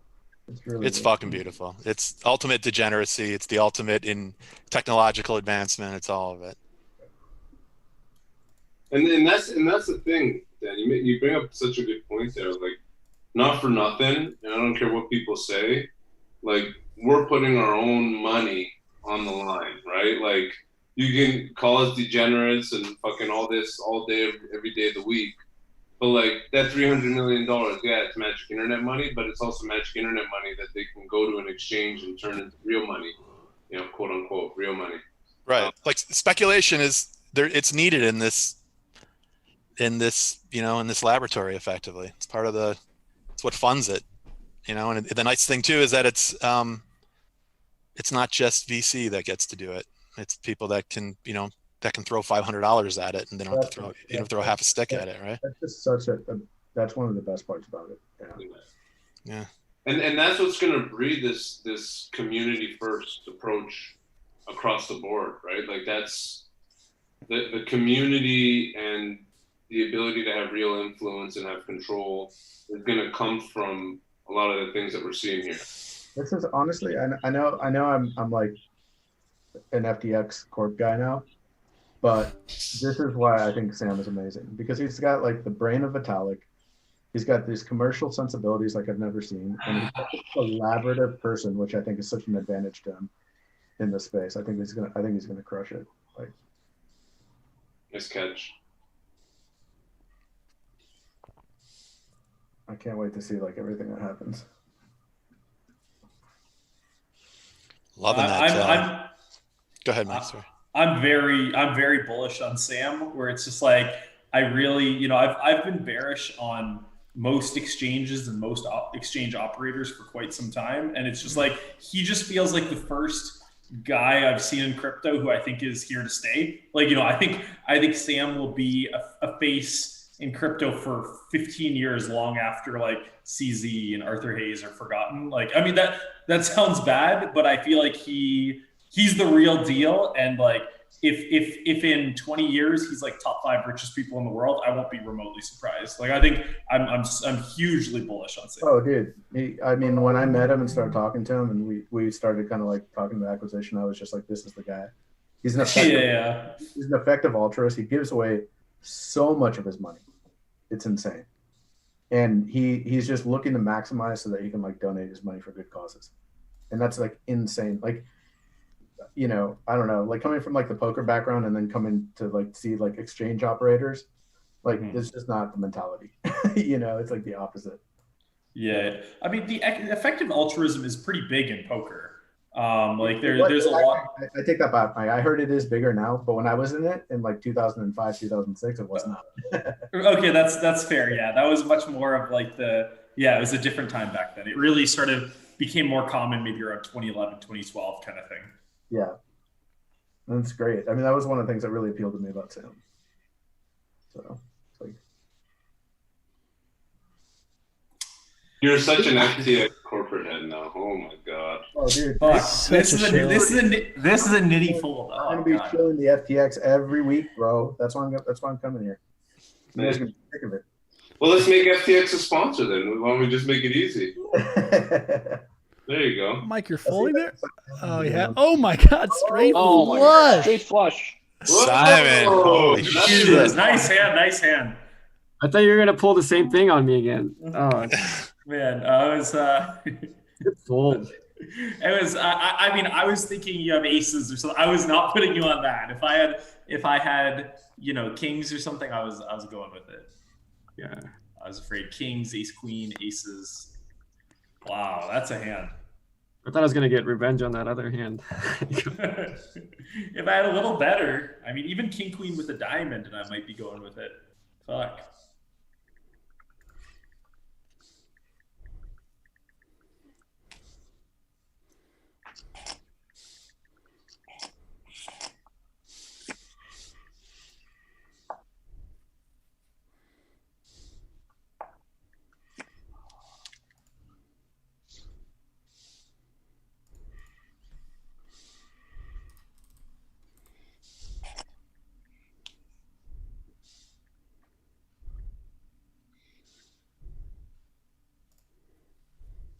Wow.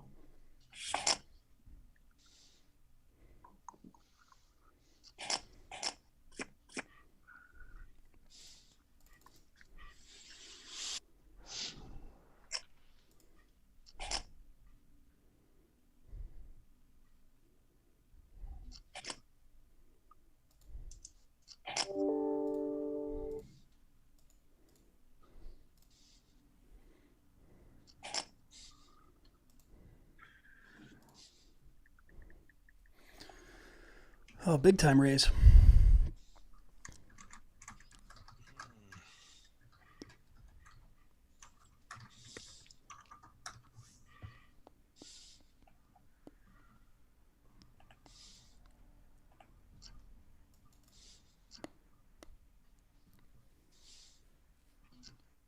God damn. Holy shit.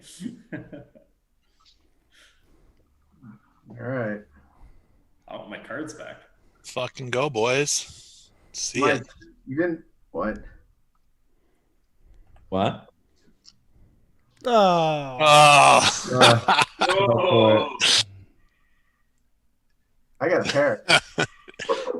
Buyout check. That's a hard one, Luke. You can do it, Luke. Keep in mind, this guy did just have a big windfall. That's right. I know. So why was it not all in? I'm curious. Ed, what did you go all in with earlier today? Like ace 3 off? Is No, that man. the I've theory? got Ace 3 suited. You just I hit haven't bet gone pot, all, I think. I've all in pre-flop at all today. I'm tight. Incredibly tight. Bobby, I think you just hit the bet pot button, I see. which is effectively, yeah. Wow. That's a shame, Ed. I wouldn't have Luke, been- I was just gonna offer you 100 chips extra. You called. Wow. Oh my Yeah. god, King 9! Are you fucking kidding me? Oh! Nice hand, Chris.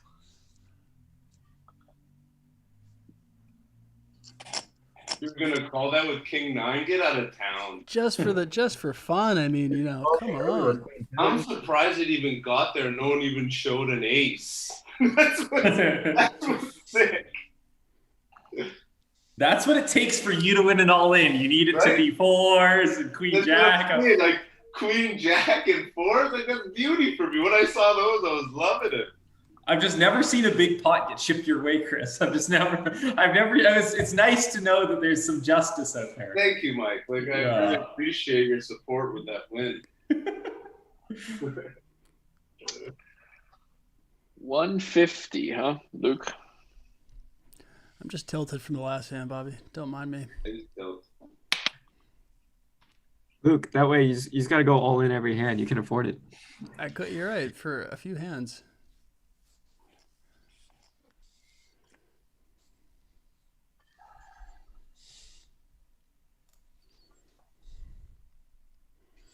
Well, there's no way you got it, Bobby. Come on, check it.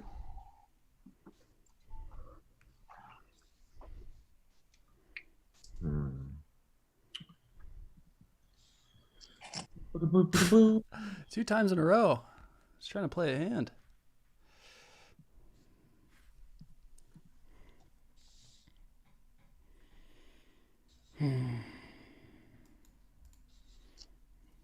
Wow. Oh. Whoa. Wow, I know what to do. Yeah, deuce. Oh my goodness. Oh. Whew.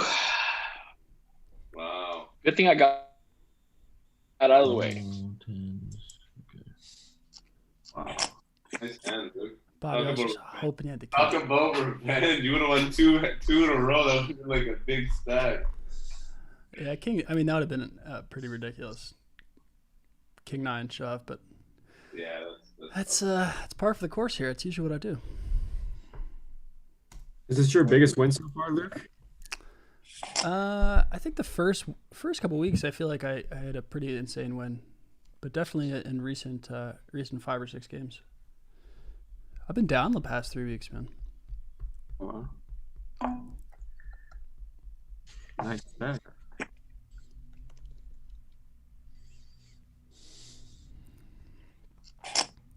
The momentum shifted when Peter stopped winning all our money. Peter was a big winner.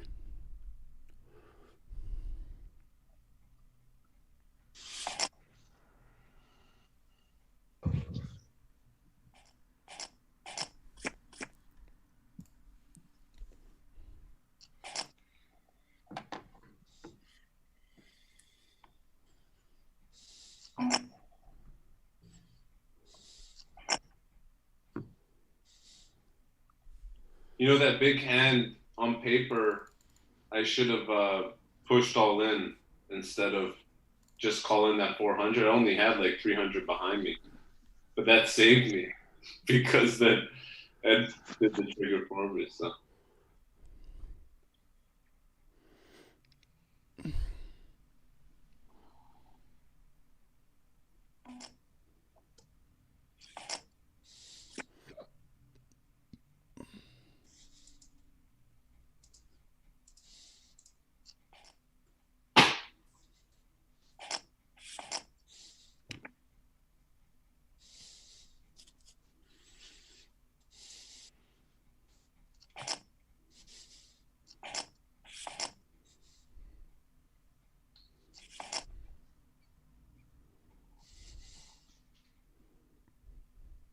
It's the first hand I ever won from Bobby.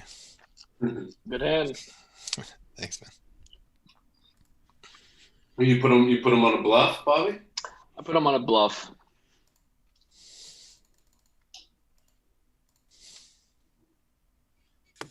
That was a nice value bet. Thank you. Nice bet. Was it a third pot there? So you went half pot. What's the end? 60%, 65% or something? Yeah, like 66%.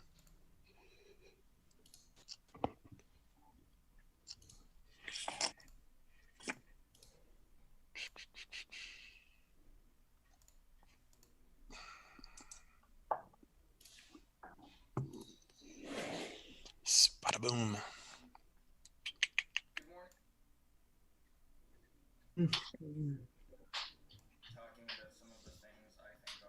All right, guys, I gotta play to my big blind. Sorry. Oh, good. No more gifts, Luke. That's fair.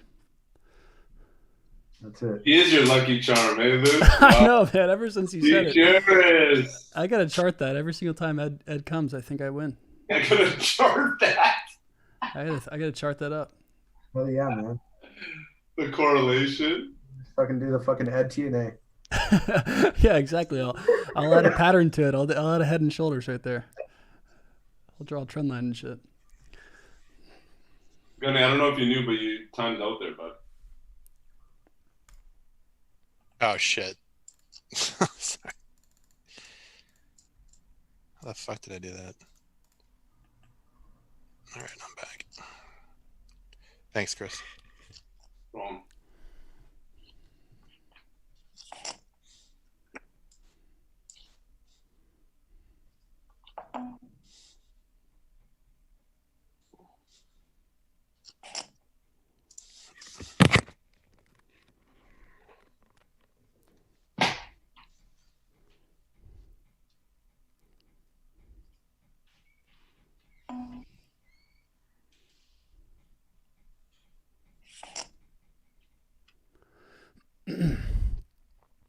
Mike, what your bet got me thinking. Someone just commented on your tweet as well about watching it back in 2x speed. I feel like there should be a bigger category on Twitch and just streaming in general of like people doing like prop bets, like sporting things. Like I'm surprised that isn't a bigger category of our entertainment. Like people, betting $100 that they can climb this wall, or I don't know, shoot 100 on a golf course, whatever it might be. They tried to do a TV show like that back like 15 years ago, 13 years ago, or something. It was like Phil Locke and Antonius Fondiari. I bet you. I bet you. That's right. I bet you. Yeah. Oh, really? Yeah, they'd go around, and it was like a reality show where they'd like bet. I bet you $800 I can jump rope more times in a minute than you, or like what it was like more of like a gambling thing. But I agree with you, Luke, that like something with a Twitch focus where it's like like it's cool to see a pro athlete for one reason, and the reason is hey, they're excelling at this ability. I do think it's cool to see a person that you look up to, you follow, whether it's a celebrity, influencer, whatever it happens to be, see them in something that's out of their element. Like I think people like seeing this free throw bet, not because they think I'm good at free throws or good at basketball, because they think it's like a cool process to tune into every now and then. And I think that, if you took it's like you take, some Instagram model who wants to learn to play the piano or something, like I think people would watch that. I think there's definitely something there. I don't know the best version of it, but it feels like there's something of like, hey, let's get people that you follow for one reason and see them doing something else. Like, my view in the future is like, especially like I think as time goes on, the trajectory we're going, unless we have like a revolution, is that the rich and the poor, the gap gets larger and larger. And I think as time goes on, I think people will really pay for scarcity a lot. Like it'll be like, I bought this painting because it was painted by Michael Jordan or something, where it's like, it's like, I think, you want a Michael Jordan painting in your house because it's like, fuck, here's someone who's achieved so much, who's like here working for me. Like I bought this Michael Jordan painting for $8 million. I think I think it's fucked up, but I think we'll see more of that in the future where it's like people are paying for, just people who, achieved something at some other field, I suppose. Dude, it's already starting. Check out withfoundation.com or like Arzora. Like they're starting to do stuff like that. Where you have like, what are those two things called? Withfoundation.com. Like, okay. WIT? Yeah, WITH foundation.com. Okay. And the other one is, what's it called? I'll check them out after. Arzora, Ourzora. And what exactly do each of those do? It's like if you're like an artist or something, you can create markets for your products. Like kind of like it's similar to what you're saying, right?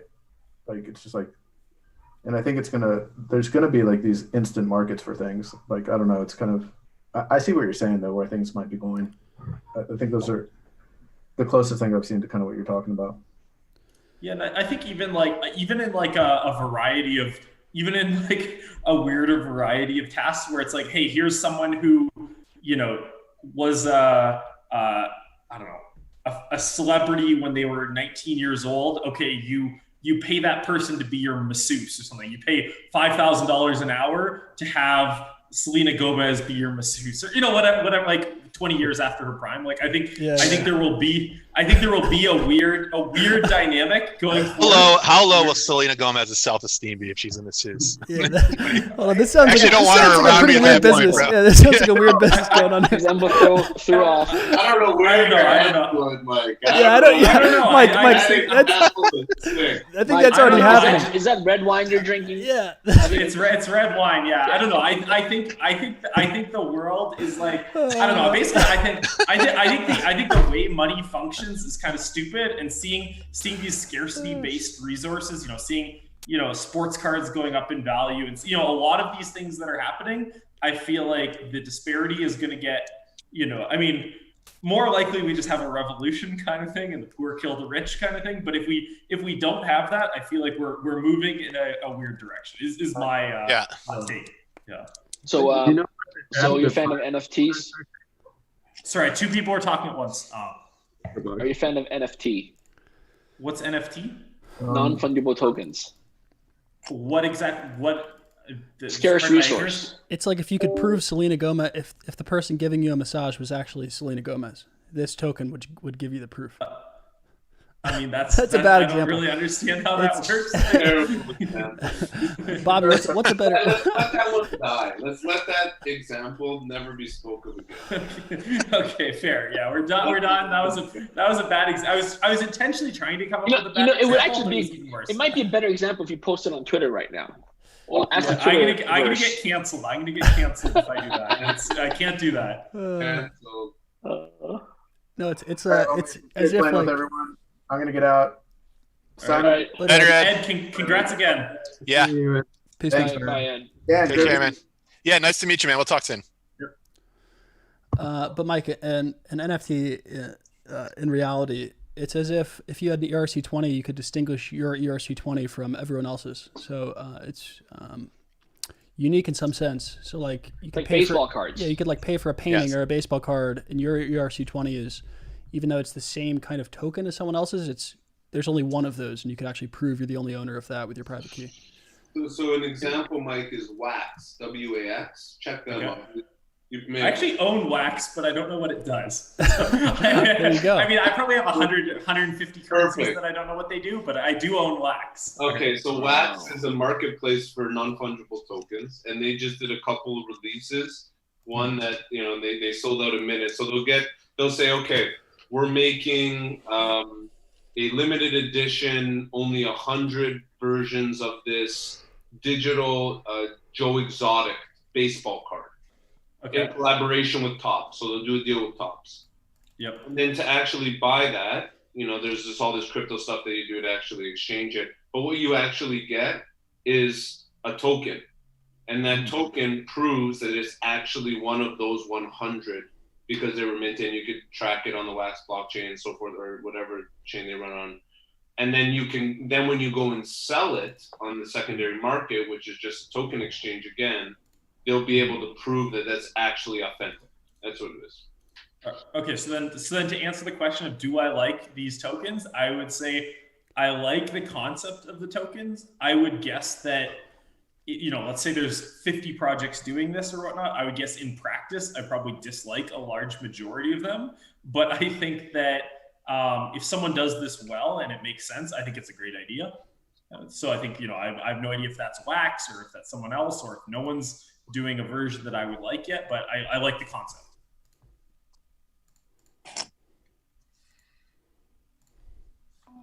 Wax's business is fucking huge, by the way. Yeah. They do a massive business. Well, they were already like the biggest skin. Yeah, for op skins. Yeah, big skin business before. Green emerald knives for $75,000 a crack. Only two. They raised like 100 and something million during the ICO craze, I remember. Yeah, they did it. They've done great. Quigley's a smart dude. I remember. I think Wax was around the storm time frame. I feel like they were one after the other that fall of 17. When'd you ICO, Simon? Yep. When'd you guys do it? Ours ended December 17th, so we're right at the peak. How much did you guys raise, Simon?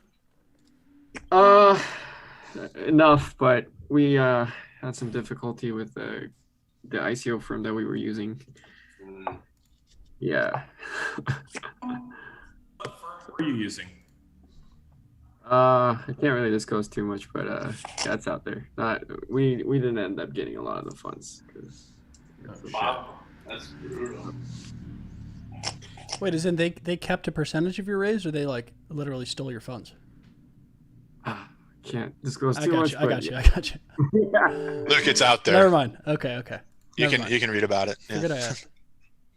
I didn't know that was what I'm thinking about. I didn't know that was you guys. That's fucking crazy, man. I could smell that from a mile away, man. Those guys. Yeah, so we've been operating for 6 years now, and we've seen some crazy shit in the last 6 years. It's been pretty.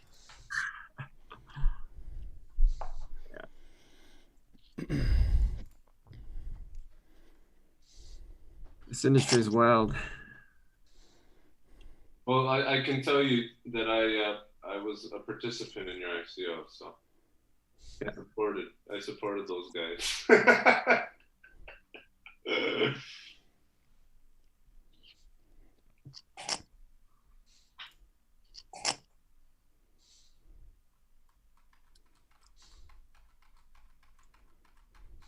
Need some action here. Don't do anything crazy here, Mike. Just call it. Here we go. Mike tends to be a little crazy over there. I know. When he's with his beautiful flowers in the background, it's very deceiving. He starts running the numbers over there. He's always thinking. Those eyes are moving so fast. It's just shaping up. Mmm.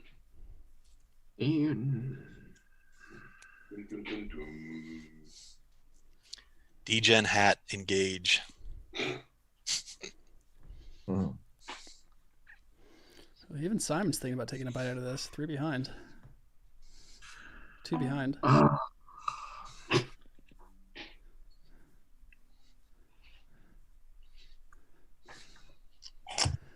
That's going to put me out.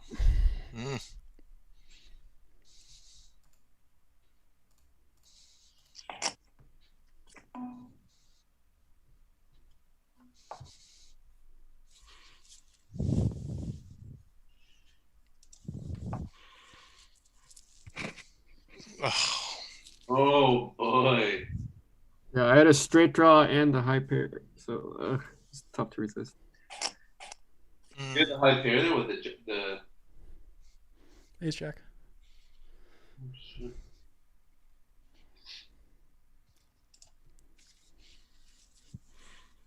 Got any lucky you didn't fire that last one. I know. There was too much out there. Yeah. I would have fired and got fucking shit in the face.